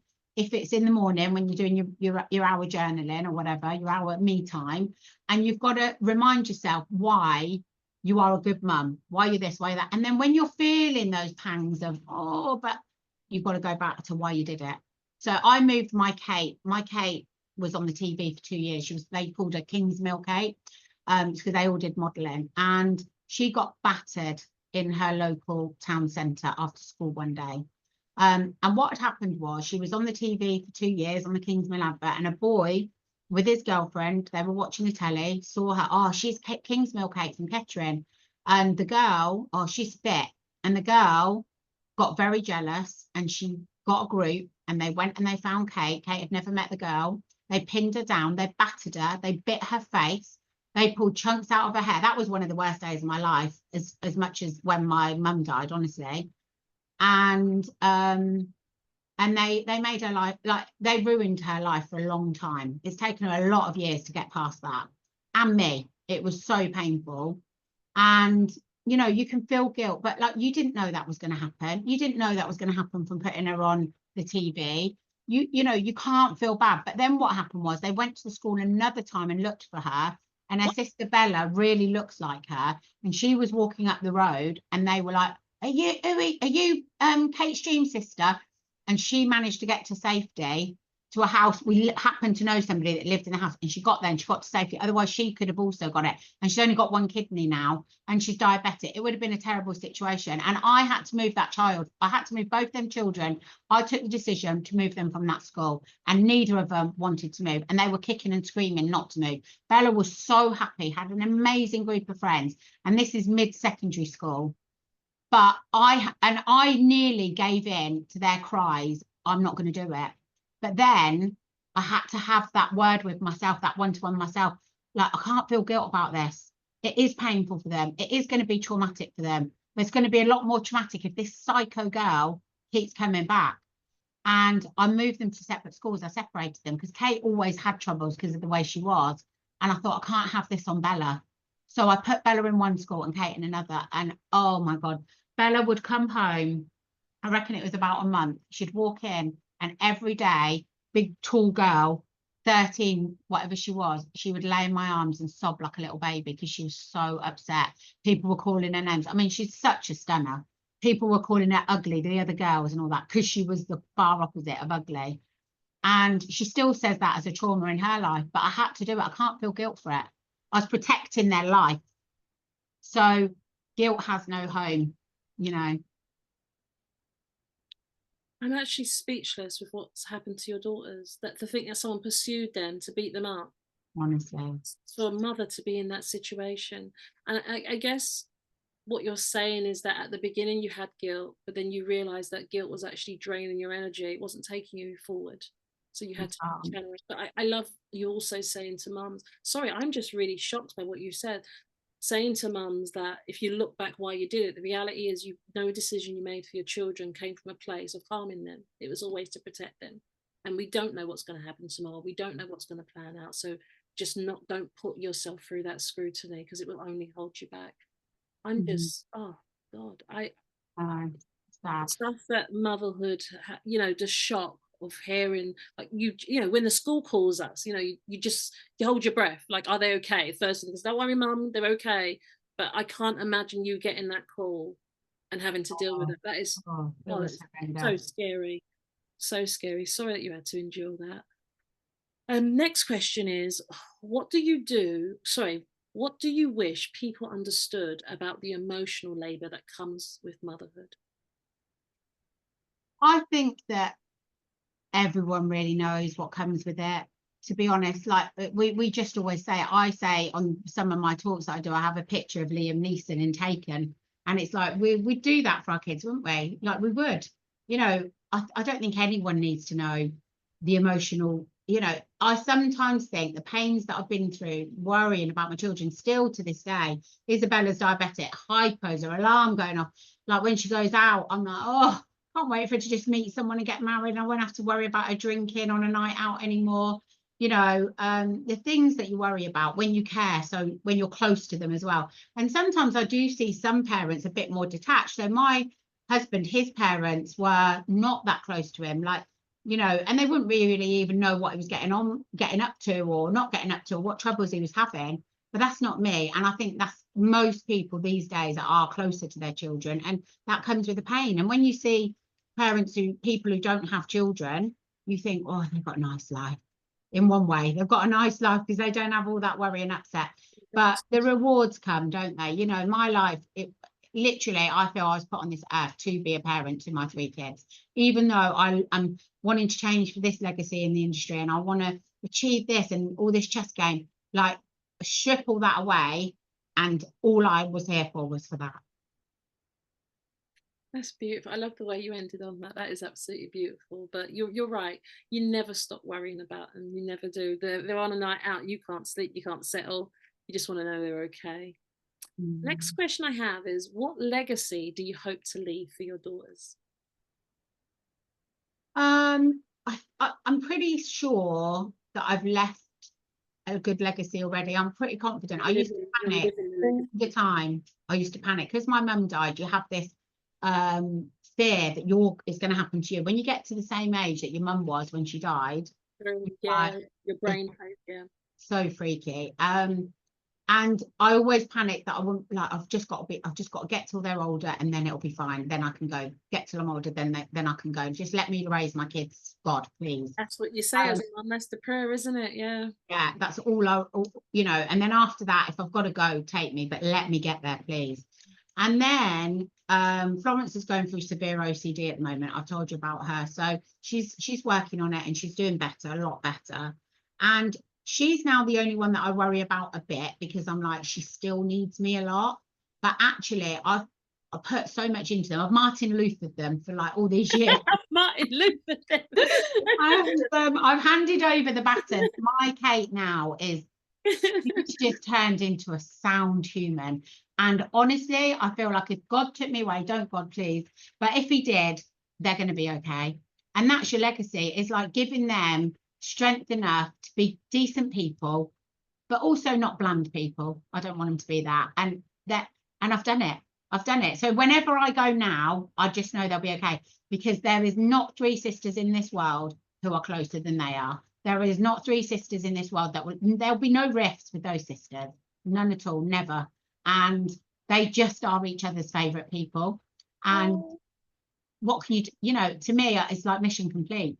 And now let's just enjoy our time. And I'm so proud of that. That's beautiful. Everything else is a bonus, because you're living the dream of seeing them together. That's beautiful. How has motherhood transformed your relationships, be that with a partner, friends, or family? Probably not in a good way, if I'm honest. I was saying to you before when we've chatted, like, I'm single, been single forever. I keep saying single for 6 years, and I was like, oh God, it's actually 9. But you know, sound like me when they ask me how old I am. Come tell I know, what lie did I tell? I love lying about my age. Like, I can't ever let anyone listen to this podcast that I know. But yeah, it's like my mum got sick with cancer the day after I was 18. She died the day after I was 19. So I was already doing some caring for my mum then. Then I'm caring for my sister. Then she has my nephew. Then I'm caring for my nephew. Before they've left, then I've got my first daughter. Then my second. Then my third. Like, 2 of them are still at home. And I won't let a person say a word to my kids. I'm a nightmare. Their own dad, their own family. I'm like, you don't speak to my children like that. Because, so my husband, he's a grumpy, my ex-husband is a very grumpy person, the opposite of me. So for example, that old school thing where it's like they'll have something on the telly, he'll come downstairs and want to switch it over and watch what he wants in the middle of what they're watching. I'm like, I don't think so. That's not happening here. We're not disrespecting each other like that. They're in the middle of watching something and they're going to finish watching it. So in some ways, I used to think to myself, oh my God, I'm making these children into divas, because like the dad should be able to tell them off and I should just be quiet and talk behind the scenes. But that's never been me. I'm like, no, they are the most important beings in this universe and you will treat them that way. So I was the same with teachers. One thing you said to my children, and try to blame something. Kate was a naughty child, but don't try and blame stuff on her that I know for a fact that is not Kate. She was never confrontational. She was never starting things. She wasn't a thief. She wasn't a, you know, and it's like, if you're going to try and then put everything on her, which they did because she was a naughty child, I'm coming in that school. And if I'm coming in that school this week, next week, I'm coming in every week. And that's one thing Kate would say is like, Mum, you were always at the school, because I wouldn't let a word go past without fighting for them. And so that's probably, you know, meant it's been difficult. I haven't had good relationships. So I've been single forever because it would be hard. And then I met somebody who I thought, oh, this is what love's all about. This is what people have always spoken about. He's amazing. He was amazing. This was, you know, 9 years ago. So the kids were grown up and we loved life. We'd all go out and have a drink at the pub. And then another time we'd be going walking, and then we'd go down to London to the O2 on the spare of a moment and just go bowling. And, you know, like, he was great. And he was and I thought, this is amazing. But he had a side, and I started to see it, and I was like, oh no. And I was right, and I finished it, and I was right. Thankfully, I made that choice quickly. And I've never gone into another relationship since. He was the closest thing that was, he always backed me. He was like, if she's kicking off, as everyone wants to call it, she's not kicking off. She's just sticking up for what she knows in her gut is right. And he always backed me, and I love that. And I'd never had that before. I'd always had the opposite, like, shh, don't say anything. Like, don't say anything. And it's like, no, I'm going to say something. So I would say that the relationship I've got with my children, because I've prioritized them to the point where it's like they are the holy grail almost, it's probably led to me not finding a good relationship. So, but I'd choose that every time. Thank you for sharing that. And you know, everyone's journey is different, but it's good that you've got that self-awareness to see what's playing out and how you are, and you've become their protector. And they often say, I think they said that the inner child of the woman that wasn't protected then grows up to be the one that protects the whole family and is more sensitive to you. So it makes sense. All behavior is communication. I don't see it as bad or good. So the next question I have is, what's the most unexpected lesson that you've learned from your daughters? they've really helped me have faith. So Florence and Kate, the eldest and the youngest. Bella, we call her the perfect size in the middle. She, Perfect size. you know, she's like, but got sass and wit and all of that, but you know, she's kind of the one that everyone, you know, she's pretty level. She's not ever been a big problem to anyone apart from her medical stuff. But Kate was this child, and she was the child where people would say, she's not going to come to anything, you know, she's going to go to prison. And to be honest, in my mind, I'd be like, yeah, that's a fear of mine too. Like, but Lord, just keep her out of prison and then I'll be happy. And now she is this, honestly, she was always amazing. She was always a kind, good girl, but she just had these behaviors. But now she understands herself. She's got her stuff together. She's smashing it. She's been in Dubai for 8 years, which is a whole story that we won't go into now. Never wanted her to go, but made her go, all to do with drugs, blah, blah. And I was like, this child needs to go and live in Dubai. And I dropped her off, and I see these Palestine and Israeli women, and they're wailing at their child, going, that's how I was that night. That was never meant to happen to me, where I had a long distance daughter, never. But it had to happen to keep her safe and keep her out of circles that she was getting into. And so we did that. But now she's just on, she's like, honestly, she's the perfect daughter. Not that the other two aren't, but from where she came from, she was the journey, all that grief. And so she's taught me to have belief and faith, because I always did. I didn't necessarily always have faith that she would be how she is. And I just used to pray, like, don't get yourself in trouble, and, you know, stay out of prison, stay out of trouble. But I always believed in her, but she's taught me faith, because she's just incredible. And I don't worry about anything to do with her now.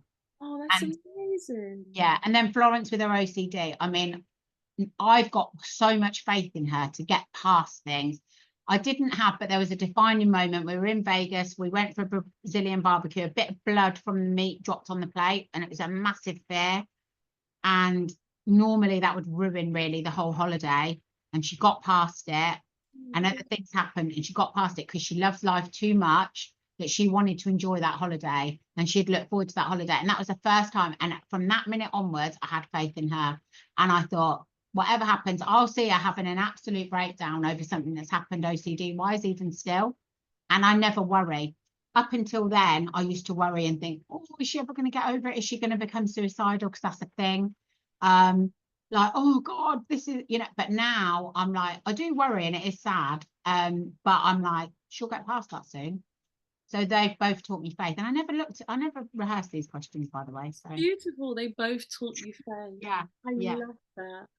And you know, the rawness, I want to commend you for just sharing as a mum. There's two mums having a conversation, but you are sharing such golden nuggets and wholesome responses to parents, because I think we spoke about this before. Sometimes when we're talking, there's this essence of shame, or can I say that? You've just said, you know, life happens. Our kids get into things, situations happen, and you know, you've got that one child, you're like, yeah, that's every family has one child or a couple, and you're just like, I will never give up on you. But there were moments where I held my breath and I said, God, take over. And that's the realness of motherhood. Okay, if we know, if we're going to be honest with ourselves, the realness of motherhood is that our children are not always going to listen to the guidance. They're not always going to listen to how they've been raised.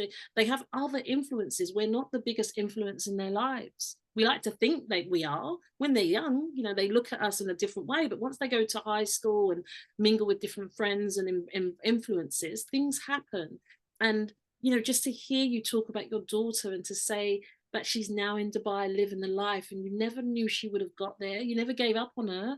But to see her now, and where you went through all the pain and the struggle, that's really beautiful to share that, to give parents hope. Because sometimes we just need to go, I want to hear someone made it through, please, I just need to have some hope.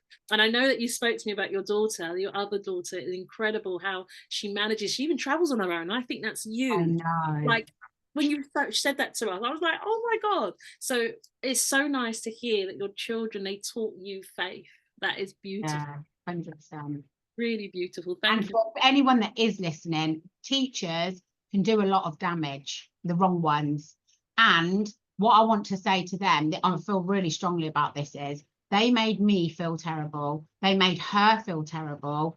And they could have they had all the opportunities to make a good difference to somebody's life. And a lot of them did the opposite.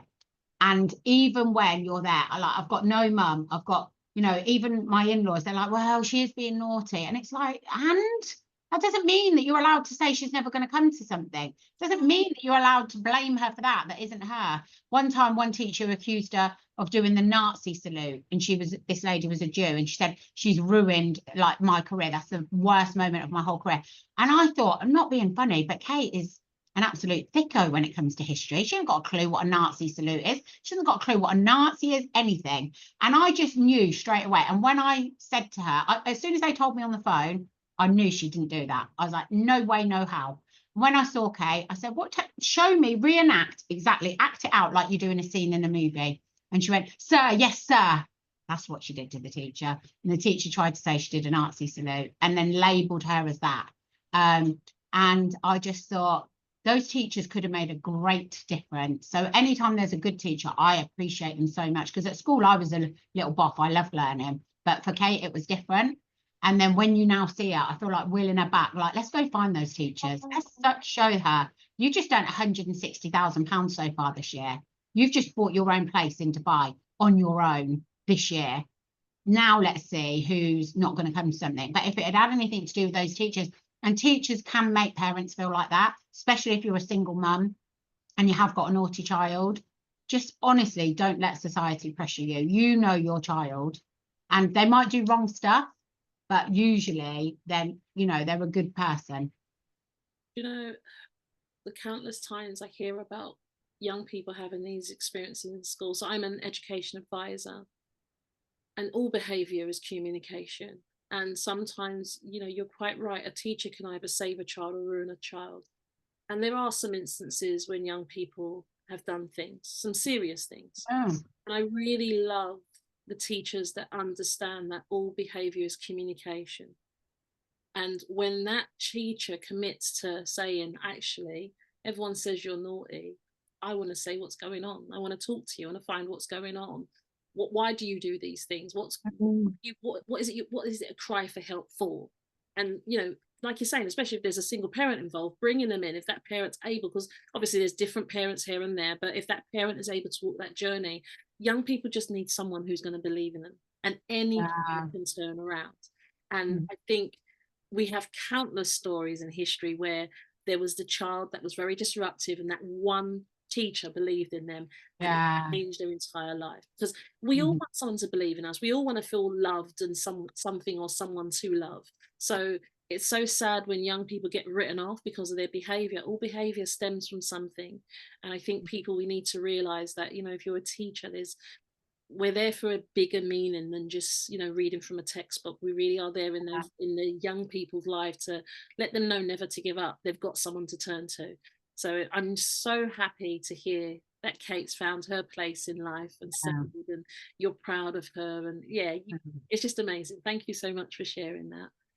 So the next question I have for you is, if you could change one thing about the way society views and supports mums, what would it be?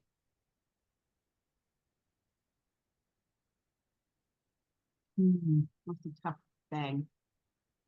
There's a lot of judgment in society. I mean, if I could change it, but that's so idealistic, is just give everyone a break, you know. And, you know, I've been there. Oh, I've had kids. You know, you get a lot of that. And teachers and police and things like that. Like, you know, I remember Kate stuck up for her friend Salome, and she rang me and she said, Mum, this police officer is being really rude. It's not the first time. He stopped us. He's never said stuff to me, but he says stuff to Salome all the time. I'm telling you, Mum, he's racist. She said this to me on the phone.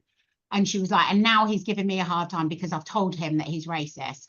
And I said, right, tell him to come to my house now. I put him on the phone and I got him round. And I said, do not stop my daughter or her friend ever again. They've done nothing, you know, blah, blah, blah. And I just think that, you know, he was an awful character, that police officer. I believe that he was a PCSO, and I think that he got stood down from that role anyway. But there is a lot of pressure. There is a lot of judgment. If you're a single parent, things like that, especially I think with single parents, where, you know, society can look down on you for it. They can. And if I could wave a magic wand, yes, of course, I would take judgment out. But in reality, that's not realistic. We're all going to have biased opinions, whether we admit them or not. Like I said, now I'm like, oh my God, Rose, I think, I can't remember her surname, but I think her first name is Rose, that deaf actress. Like, how unbelievable. When on Strictly, you've got that chap winning, and he was incredible, and you've got Angela Rippon, and you've got, we do just need to keep on pushing boundaries with everything. And it's like a simplistic term, but like, just let people be. And if I've got a naughty child, sorry, my child's naughty. Actually, she had ADHD, actually, and we didn't diagnose it. So we've let her down. You know, my sister, I've talked about the rift. I've actually realised later enough, she's got autism. So then when I realised that, because her son's got it, and I was like, oh, she does that, she does that, she does that. I thought she seemed like no empathy. This, it's not that. I can tell she's got autism. That made me just change everything. I was like, oh, so, you know, my mum being a bit harsh. Well, if I told you some of the stuff that I found out that she's gone through, okay, that explains that. Just give everyone a break, you know, and how people want to parent, let them parent. And that's it. It's, you know, what's important to us, because there's so many comparisons made, isn't there? There's competitions between each other as mums. Well, my child this, my child, like, who cares? I don't care. If your child's 15 times more clever than my child, great. It's not going to make any difference to my life. I'm only interested in how clever my child is, or how good my child is at this, or how happy she is with this. You know, we all judge each other, mum to mum, teachers, police in the street when they're teenagers. Like, everybody does just need to give each other a bit more break and be fair. Just be fair, just give people a break. Yeah. The next question I have is, what's the most misunderstood part of your motherhood journey? I think I stayed in, as you know, for 10 years, and, you know, just looked after my children. I heard third parties had said, oh, she's all ballet shoes and horse riding. My girls never went horse riding, but, you know, because I devoted my time to them, that's because I felt like rubbish if I ever tried to get anyone to look after them. And I didn't enjoy my night out anyway, and it was all a problem. So, you know, that would be the most misunderstood thing, thinking that I always had it together because I didn't reach out to them, because when I did reach out to them, they weren't there for me. So I just got on with it on my own. And, you know, it's the same in business. People think you're getting awards, you're here, you're a panelist, you're doing this, you're a speaker, and they think you've got it all figured out. And it's the same with motherhood. It's very unlikely. You'll go through the same heartbreaks as anyone else will. Absolutely. And I think sometimes society or people, individuals, they put you on a pedestal where you don't even feel like you're allowed to be human anymore. You're not allowed to share those aspects. They go, oh, you've gone through that, and all of a sudden you're not glorified in the same way. But you know, you're not defined by what you go through. You know, it's how we respond to what shows up in our lives. And like you said, no one has a perfect life. You know, that's just, it doesn't exist. Next question is, how has motherhood changed your perspective on yourself, your goals, and life in general? I think having my daughters and actually doing it alone, which is the main part of it, with all three of them, I did it mainly alone, financially, emotionally, everything. I think it's just taught me grit and determination, from losing my mum, being there for my sister, and then being the only person that these three kids have got, really, that are really going to go for them, really going to fight for them. It just taught me grit, determination, faith, and just keep going, because we want better things. We want to have those experiences that I didn't get to have with my mum. I went to the cinema once with my mum. We were due to go to New York. She got us a fast pass passport, and then she was too poorly to go. So I've always, when I decided to go earn more money, there were times when I earned money to take those girls to Florida. We went to Florida every year. And their memories, that, like, we go to Florida, we're going again in September, and they're like, it's just like home. It's like our childhood. How amazing is that? We didn't have money in the bank. I didn't have pensions. I didn't have any of that stuff. I didn't get advice on that stuff. But when I go, my girls have got the best memories. So yeah, I think just if I hadn't had that to focus on, I don't know what would have been the outcome for me. It would have been a very lonely life. So, you know, they gave me that grit and determination to make things better for all of us. I can definitely see the evidence of that in your life, the grit and determination that's been there since your mother transitioned, because being a teenager, raising your sister, becoming a single mom, like just every variation of what you've gone through, there's that evidence of grit and determination, because you wouldn't have made it through otherwise. Next question is, what did you have to sacrifice in order to become a mum? Sleep. Yeah, what's sleep? You know, I've got a 28-year-old who's still having hypos. Like the night before last, I was like, Bella, your alarm's going off because you haven't eaten enough at 3 a.m. to give you sugar at 5 a.m. Like, give me a break. I shouldn't be going. When I tell people, if I was on the phone to a new person and said, yeah, I've been up all night with my child, and then I explain they're 28 and, you know, we laugh about it. But yeah, sleep, definitely. But I think the sacrifices were that, you know, it wasn't just motherhood. It was, well, motherhood with my sister, like I said, it is from my mum dying. There where the sacrifices started. And it was just not having that platform to get ahead. You couldn't, it was so difficult to thrive and get ahead in any way. That when you look back, I mean, talking about all this on here, I'm like, God, it is actually crazy when I say all this stuff. I've not thought about it in this level of detail. But when I look from there to here, okay, I've not made it. I'm not completely secure financially at all. I've not built my business yet to where I need it to be and want it to be. But when we look at, like I said, the struggle is, oh, we went to Hawaii and we went to Miami and we're going to Orlando and, you know, yeah, like first world problems, you know. Whereas once upon a time, it was like, is there anything for us to eat? And even when the girls were small, I would go dizzy sometimes from not having enough food because I'm feeding them. I could not just go out. I had a car, I had a house, but I could not just go out in my car, like wherever I fancied. I'd have to plan out everywhere. Go here, go here, go here, go here, go here. And it was like a whole day's work on a Monday because I could only afford to go there, and spend that petrol. I couldn't go there, back, there, back, there, back. So, you know, getting ahead was a sacrifice because I chose to go it alone as a single parent, to be happier and not to have that toxicity in my life of the roller coaster of, you know, will he come back or go off after he's been to Millwall for a week and I won't see him, and like have that emotional turmoil all the time. I decided that that wasn't the life for me and that I would go it alone and devote myself to those girls, and they were the sacrifices really. You know, I think I probably, as I say, hindsight, didn't need to sacrifice as much. I could have made it work differently, but I didn't know what I didn't know back then. Exactly. It's commendable what you've done. Like, hats off to you for doing what you did. The next question I have, Joanna, is who were you before you became a mum? So before I became a mum, I was exactly the same, really, as I am now. I was strong. I was direct. You know, I love laughing in every circumstance, even in bad ones. And I always had a strong sense of justice and fairness and doing the right thing and helping people if I could and things like that. So none of that has changed really. I'm still the same, exactly the same. I'm more patient, but still not patient enough. But I kind of give up on that. I am what I am.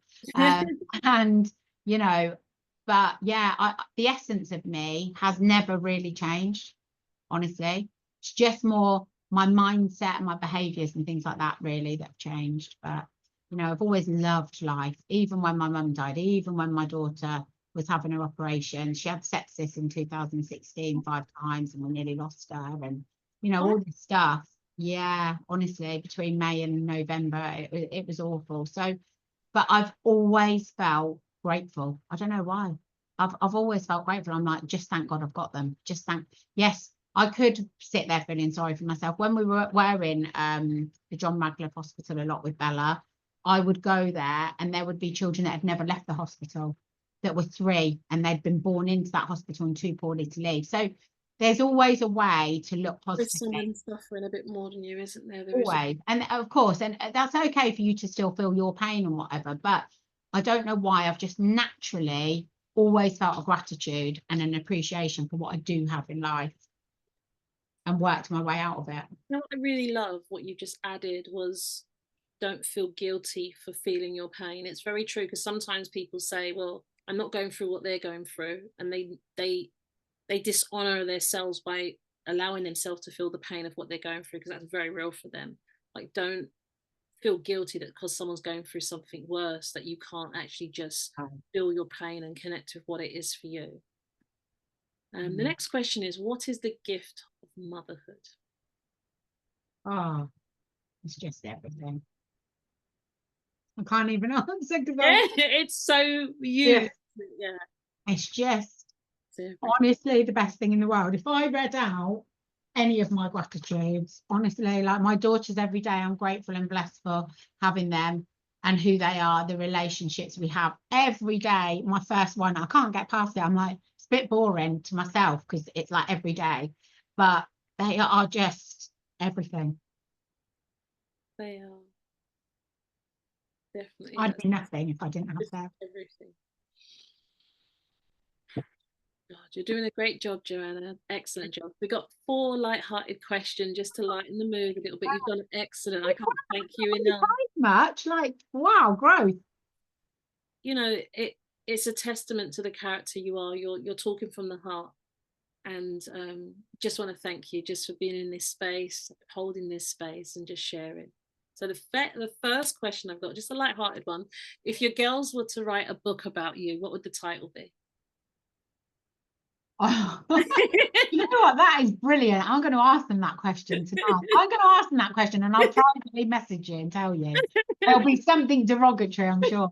I think it would be something like, don't ask mum to do nothing, because they get really annoyed that I never just sit and be, because I just love doing a bit of this or a bit of that. It's just who I am, whether it, like, yeah, just, you know, not to like creative or something, or they're like, oh, can you not just sit? I think it's because I've got ADHD for sure, but so I think it'd be something like, don't ask mum to do nothing, she'll always Martin Luther you, and she'll always Martin Luther. That's what they'd say. That's what that's so funny. They're like, honestly, do you have to do all that? Like, do you have to be so dramatic the way you put things? It's funny. Oh, don't ask mum for that. I like that. She'll always Martin Luther you.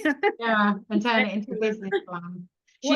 They always sort of say, don't look at her, don't look in her eyes, don't look in her eyes. Like, don't ask her about business, because that's the end of it. Only your kids do that. Then my kids don't do it. That is so classical. That when you have a certain mum, they're like, oh yeah, she's going to talk for an hour now. No, don't you start her off, and they look at each other.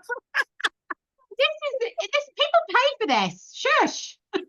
But it's funny when they get old. They do say, when I wasn't listening, I was actually listening, and I wanted to strangle my son when he said it. My middle son, and he said, you know, all those times when I looked like I wasn't listening, I was actually listening. He was telling his little brother, and he said, Mum, I really don't look like I'm paying attention, but I do pay attention. And I guarantee you, with all of us, when you feel like we're not paying attention. I said, so that's cruel. You did it just for fun. Like, I'm trying to get through to you, and you're just not listening. And now you're boldly telling me, like, I was like spazzing out, and you know, I was like really having a meltdown. And all the while you were listening and just let me go through all that stress. Like, why are you telling me that for? So this stuff our kids do to us sometimes, it's just, oh, it's insane. Next question I have for you is, what is the funniest mum fail moment that you have? God, I'm sure loads. I'm sure. Again, that is a real good question for them. I'm asking those questions. You can tell I haven't thought these through. Probably many things, probably many outfits. I've sent them in. Making them perform for different people, because I'm like, Bella's great at singing and Florence is great at dancing, and they're like, they always say, we're not performing in a circus, we're not your like little acts that you can just that is out. So mum, that is so mum. I'm like, do that thing you did before, come on, do it. And they're like looking at you. Yeah, so we do that. We offer them up. There's nothing major though. I don't. Oh, But I'm going to ask him these questions. I can't wait to ask them. that's so funny. No, that is so funny. That is a classic. Like, we do offer it, and we don't mean to. We're just so proud of what they do, and they're like just sitting there randomly, like, what do you want me to do? Like in front of these people? Oh God. Bella's got a great voice, but what she does is she wants to sing, and then what she'll do is she'll make everyone turn their back. It could be Oh, we were on a cruise, and I mentioned Hawaii a few times, but we built this like great little community for like 2.5 weeks. It was amazing, and we're still really good friends. And we go on holiday with one set of people, well, at least once a year. And we like got to know them. We were like, oh yeah, Bella's got a good voice and all that. So then they all wanted her to sing, and so she's only known them like a week or whatever. And we're in the nightclub bit at the end of the night. We went upstairs when it was all finished, and she just makes everyone turn their back. And then I'm like, why can't you just go down there and stand around the corner and sing? She's like, no, because it doesn't feel the same. So she's like, she's not trying to draw attention to herself, but she's like, everybody's got to turn the other way as if they're on The Voice, you know. But yeah, so yeah, they do get embarrassed. I think that's the thing, sometimes realizing like how embarrassed they get sometimes, because he's going to tell me off maybe, but Paolo, well, all of them sing actually, so there's a little secret coming out. I just knew that they would. They actually all sing really beautifully, but they will not sing in public, and it's really funny. Isn't it annoying? Yeah, it's just, but it's that thing, they will tell people to turn their backs. Well, if you get that far, at least you did it. I want to hear your kids sing now. Yeah, it's just I've heard Shay will absolutely knock me out for this, but I've heard Shay sing one time in the bathroom, and I'm going, who's playing that music? And I've come up, and I'm like, oh, what's going on? It's coming from the bathroom. She said, who's in there? She goes, oh, it's me, Mum. So what you singing? She goes, no. I said, yes, she was. Like, it stops now. And she will not, like, because she knows what I think, because we're that kind of mum, and we'll go, yeah, pushing. So yeah, Paolo's the only one that kind of sings. He has got some, yeah, he kind of will sing a little bit, but none of them, even Trey. Yeah, so you know, kids, they got so many talents, haven't they? But we need to get them to form a band. Oh yeah, Jackson Fives, the Ben Salmi Fives. Yeah, I've tried all that. They're just like, no, Mum, that would just be your private dream. Right. So, what's your go-to hideout when you need a break? Oh my God. Well, lately I've really taken up walking, so I love to go and walk, and we live opposite fields, so we've just been getting up early. But I've got because I've always been sort of walking and doing this, but now Florence comes with me when her OCD had a bad episode a few weeks ago, and now she's really into it. So then this week, I haven't used it before, so I've done it as a part of my morning routine, but this last week I had some troubles and struggles with people and situations, and I used it then. And it's like, I actually was like just thinking, I've just got to go walk. And I might be going 2-3 times a day. And then I just always feel better. So definitely that. But then also, this is a funny one that my girls will say, is I'll pull up on the driveway and you can see the car from the front. And then I'll sit on the driveway sometimes for 10 minutes, 15 minutes, 20 minutes. And they're like, what is she doing? They know now. And I'll just be like, if I walk through those doors, especially with Florence, K-pop and all that, and she's been at home on her own, so she's dying, I say to her, you just want me to walk through this door so that you can consume my mind for the next 2 hours. And I don't want to be consumed by what you're thinking about, because you want to tell me every K-pop thing and hyping this, BTS this, da-da-da. That's your world. I don't come in and talk to you about my passion about insurance and this and global treatment and blah, blah, blah. And I'm like, you want to relive the 7-8 hours you've been at home. You want to relive it all in my mind. That's what she's like. She wants to copy and paste it all into my mind. And I'm like, give me snippets. I don't want to consume the whole lot. So I will get home and I've had a stressful day at work, whatever, and I think, before I go in, let me just read my messages. Let me just have scrolling on Instagram for 10 minutes. Funny. She wants to copy and paste it into my mind. That's so yeah. I'm like, no, it's not happening. So now we've got a deal that I love spending time with her on our walks in the morning. So she sends me an agenda, and it'll be N-hyphen, what happened here? What about this I overheard? And the next day I'm like, get the agenda up, then let's start. And we just talk about all this stuff. And now I'm like, no, I don't want to hear about N-hyphen. You think I'm walking. That was your time. And it's kind of like a good deal. It's just like that way. So now she comes on those walks every day so she can consume my mind for like 45 minutes and then we're done. Oh, our kids are absolutely hilarious. I love it. Absolutely, that's funny. She's got a little agenda. What's the strangest or unexpected thing that you found in your children's backpacks or pockets when they were growing up? I really can't remember anything from when they were growing up, but Florence, I think it's part of her character. She takes something everywhere she goes, of home or me or whatever. She needs those creature comforts still. So even now she'll take weird stuff, not so much because she's got OCD, so she'll be like everything becomes infected in the end, but she'll take a little something.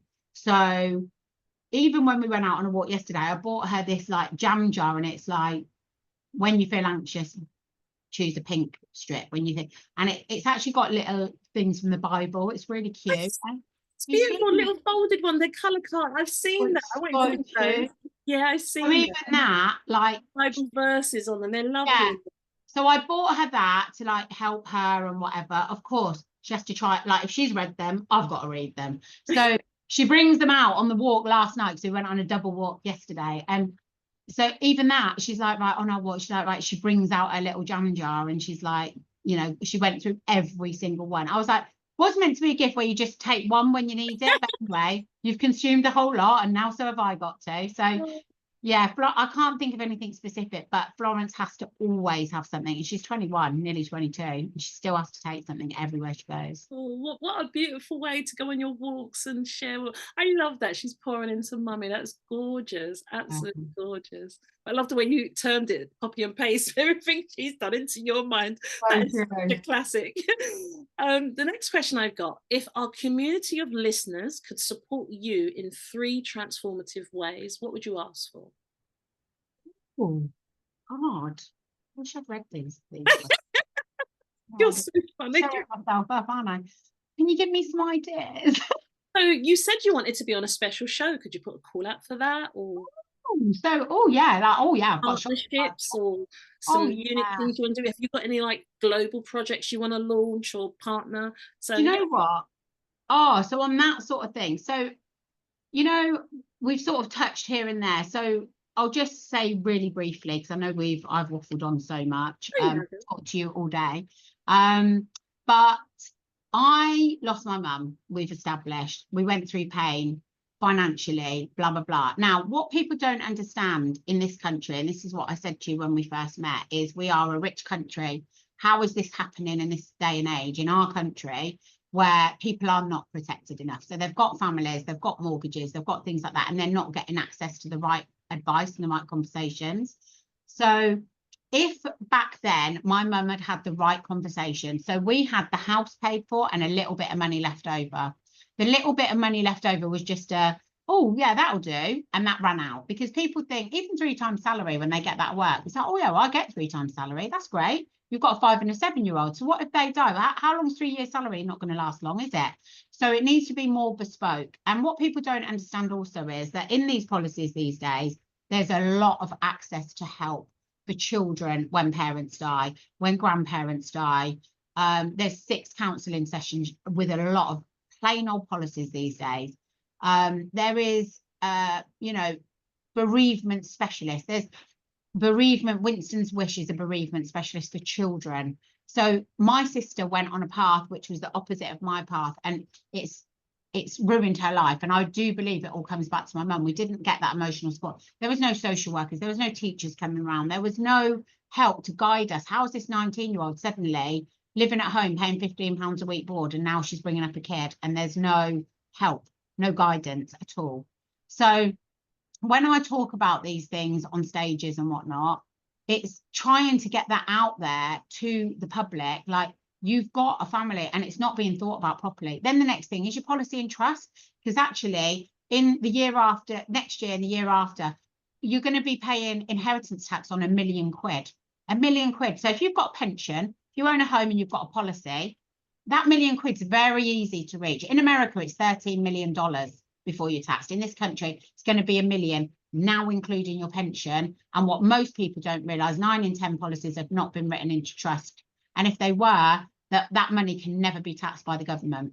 So there's and that's just the tip of the iceberg. There's so much more that I could, you heard me talk about global treatment for this, and the room visibly gasped, audibly gasped when I said, what would you do if you knew you could get treatment for cancer, the best in the world, the same as Kate Middleton's just had?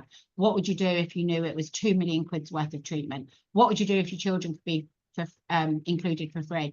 And what would you do if I told you that it's £9.50 a month? And it's something that you can't even buy online, by the way. So it's like we do things to get a free meerkat stuffed doll. Oh yeah, cute. Well, just buy your meerkat stuffed doll, but then get proper access to advice. Get your stuffed toy, pay for it, and then get proper financial advice. And these things don't have to cost a fortune, but don't leave. The biggest love letter you can do is to your children and your family is write policies, wills, and make sure everything's in place. So anybody that thinks that could be of use to their audience, because also, what about women in business? We've got businesses, and I've got Velvet, and I think to myself, if I wasn't in my industry, I definitely wouldn't have the input of cash to come in if I got cancer. But I do have it because I'm in this industry, because I've suffered it. So I've got all these things in place. And then if something happened to me and I fight cancer, and then I'm well enough to ring the bell, how amazing. But not if I've lost the Velvet business that I've been working on for 6 years and I've poured my heart and soul into. And yet for a few quid a month, you could protect that. So 50 grand could go in and bring a caretaker in. It's not going to do the same as you being there, but it means you're going to have a business to come back to. So you don't have to start your hopes and dreams all over again. Now, why are we not knowing about these things in this country? It's not just women that don't know. Men don't know either, but a lot more men know than a lot more women. There is an actual statistical protection gap. So for people listening, if there was anyone there that thought that sort of stuff could resonate, or I could go and speak or be on a podcast, if there's any young girls that could listen to this and come into an amazing industry, earn great money, because I think you're allowed to earn great money and do great stuff. They don't have to be one or the other. And it is a great industry. And I want more young girls, more disabled people, more people of colour, like more. Let's have more of everybody in it, so that those people in society see us, take the policies, take the advice, and have that protection. Without those younger people coming in and fresh new people, then it won't happen. And I came into it at age 38. So it's never too late. Counted 2 things that you asked for: public speaking opportunities. Oh yeah. TV, so public speaking, like in schools, in different environments, universities. You oh yeah, do that, but get me on the telly. I was trying to edge it in. Yes. God, Sabrina, what did I do without you? See what I mean? This is why I don't get forward. And get me on the telly. If I could be on there every week, I could talk about all sorts of little snippets of things that would transform the UK. Honestly, I believe that. I can't believe I said it out loud, but it's true. But it is true. You shared it on the night. Actually, it's not a question here, but what's one of the things that often comes up when speaking to people about protection that I go, oh, wow, I didn't know that. Maybe you could just share a little golden nugget. Global treatment, protecting your income. People think they can't protect their income if they get sick, if they're self-employed. Everyone can. If you go self-employed, or you are, and like, they don't know what they get from work. The amount of people that don't know what they're entitled to, and they go, oh yeah, I think I get paid. Well, thinking's not going to help you, because I guarantee you what happens. I know what happens, because we get the next phone call. You are told you've got something, you're off, you're sick, you have an accident, whatever it is. The next call you want to make is, have I got protection, if you've done a mortgage and things like that. And it's like, you didn't want to take it. You didn't want to take that bit. We've got something signed by you. Here's my notes. Here's what you said. So, I mean, a lot of people do with us, because we put it in the right way. And these things haven't got to cost a fortune. We're not talking silly money either. But, it's, people don't know what they don't know. In Scandinavia, people cover themselves. In America, people cover themselves. We think the state will cover us here. The state is under the most pressure it's ever been under. Self-employed people get less money than employed people, and neither of which are going to get more than 500 quid a month to live off if something happens to them. And mortgage companies don't say, oh, that's a shame, don't worry then, we'll let you off, you've got cancer. They say, you didn't protect yourself and we need to take your house now. You don't pay, you don't keep. That's the sad reality. Thank you for sharing that, Joanna. Next question I have for you is, What's one way that you plan to pay it forward as a result of this conversation? Well, you have made me thought a lot. You are amazing. Your questions, everything. I've said to you before we came on air, you have just got an aura. Like, I met you, I was like, wow, I heard you speak and thought, I just think she's amazing. And all I can say is, you know, I help people come into the industry. I do as much as I can, but you've still got to try and earn a living, because a lot of the stuff I do doesn't pay, hence I'm not the richest advisor you're ever going to meet.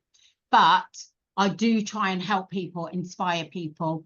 And I've realized that I love inspiring people full stop in business, but definitely into financial services. We need more and more of it. So, you know, if anyone ever wants a little bit of advice, they can contact me on LinkedIn or through the website or whatever.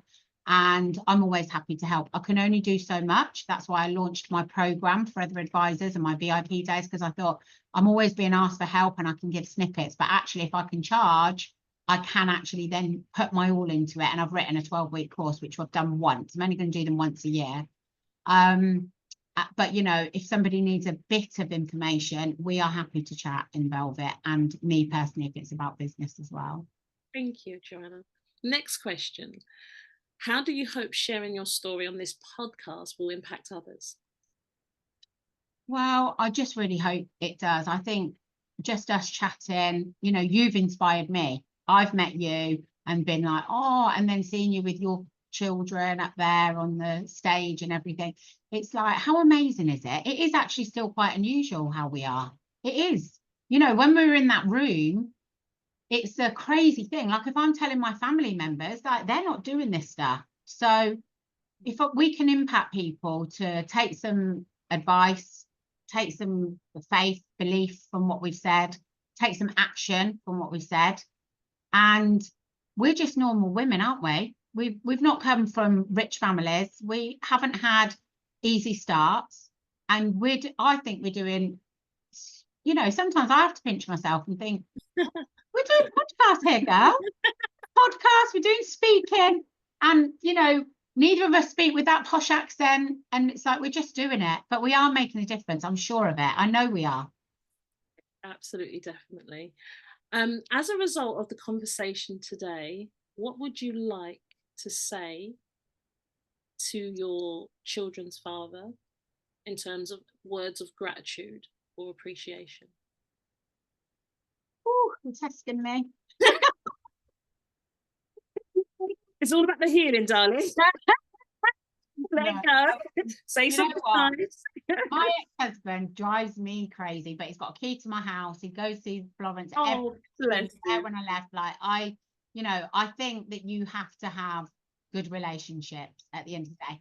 I don't believe that you fall out of love and that you should then be enemies. I just don't. I can't be bothered with holding on to any grudges in life. It's way too much energy. I'm more of a ranter, and then I get it out, and then that's that. And at the end of the day, you just got to be grateful that you've got these amazing babies. Like, I always say, oh God, how did I ever marry him? I say it to his face probably daily. But at the end of the day, it's like, there is an amazing gift there, those children. They are everything. And I always say, yeah, but I could have had amazing children with someone else that was amazing. But never mind, that didn't happen.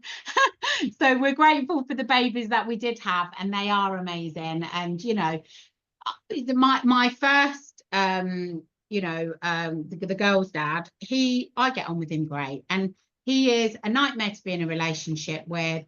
He's not somebody you can rely on still to this day, but if I see him, we have great laughs. I still enjoy his company, and he's, you know, it is what it is. You know, we had a good time for a period of life, and that's it.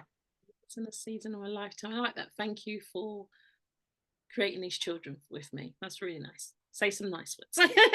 Next question is, what would you like to say thank you to yourself for? I think thank you for just showing up and being strong, and, like, I don't know where some of the characteristics, the grit, the determination, the positivity, the gratitude, the appreciation, all those things I think are my best points. I don't know where they came from, but I'm grateful that I've got them. So, you know, I'm so grateful that I don't ever just give in to the difficulties. And I do just keep pushing forward. Excellent. What are you proud of yourself for?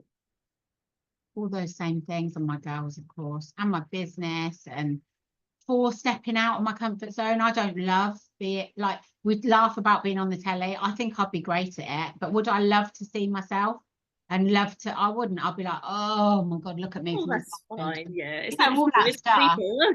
Yeah, and I'd be like, oh my God, my voice. But at the end of the day, I'm proud of myself for doing it, because I was never a child that was like, I want to be famous when I'm older or anything like that. I didn't have those kind of aspirations. But as through accident, which we've not gone into because of the Apprentice show, I ended up moving into financial services, which was never a plan. But as soon as I got there and saw and understood, I was like, oh my God, this heartbreak I went through, not being in property anymore, the Apprentice show, blah, blah, blah, meant that I've ended up here, and it was where I was meant to be. It was one of those things that happened for a reason. And you know, I am where I'm meant to be. So I'm proud of myself for pushing higher. And I have had many naysayers, and I still do. And I'm sure if they were listening to this, they'd be like, oh, listen to her. But I push forward no matter what. So I'm proud of that. I'm proud of my girls. Very proud of you, Joanna. Next question is, what do you want to say sorry to yourself for? For not giving myself enough back in the days, and even maybe now, you know. I've struggled with weight and food issues, and a lot of that has been around not being kind enough to myself, not giving myself enough time.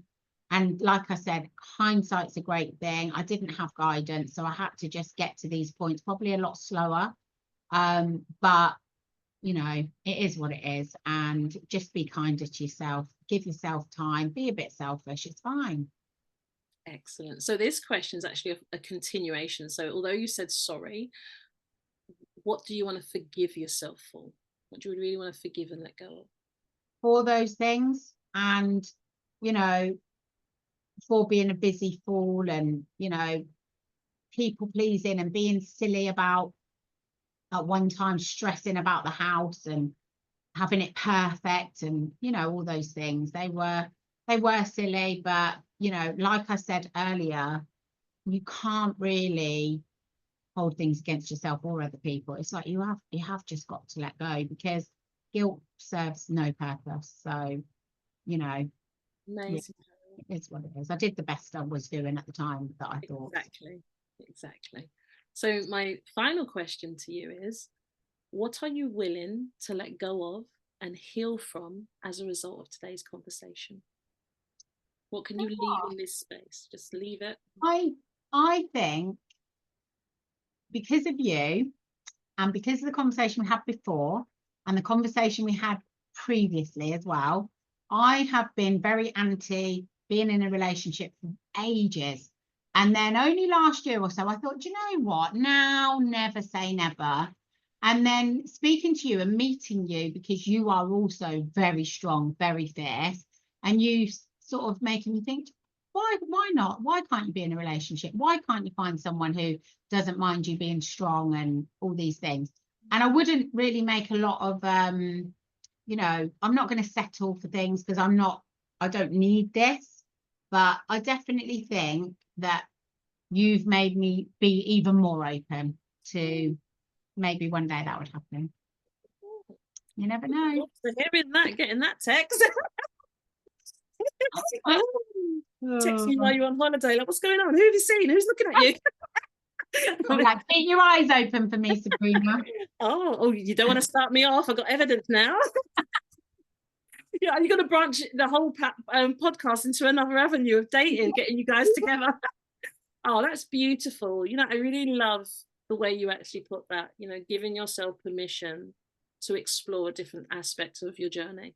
That allowing someone to be there to hold you, because you hold everyone else around you with love. Because I think you're just so cute, and you put things into a perspective. And when we've chatted before, we spoke about it, and you're like, no, don't be like that about yourself. And I thought, well, actually, I think I'm really good at not beating myself up, but I'm like, I am who I am. I know I'm a good person.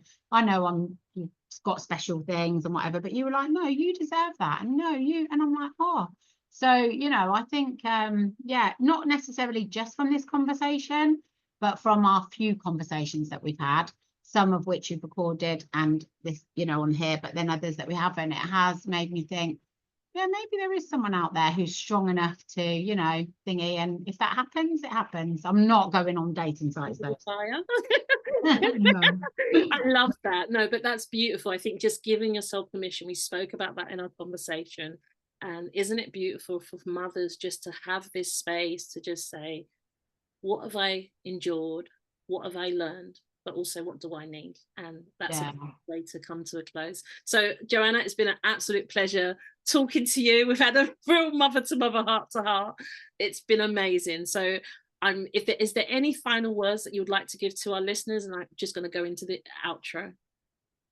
No, just thank you. If you've listened and you've enjoyed it, I'd love you to reach out and share what you've enjoyed and stuff, because that always helps. And yeah, hopefully I've helped somebody listening.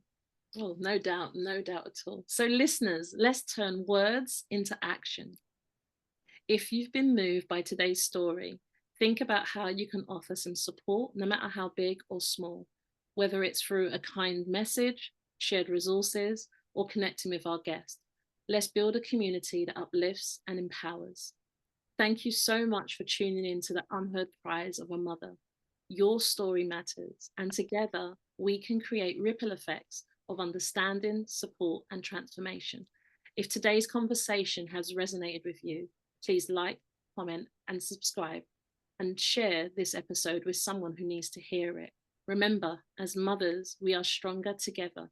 Until next time, let's keep uplifting each other and turning unheard cries into powerful voices. Joanna, thank you so much for making this space, and I wish you all the success. And I look forward to see. I don't watch TV much, but if you're going to be on this morning, I'll definitely tune in for you. Don't worry about that. Thank you so much. Thank you.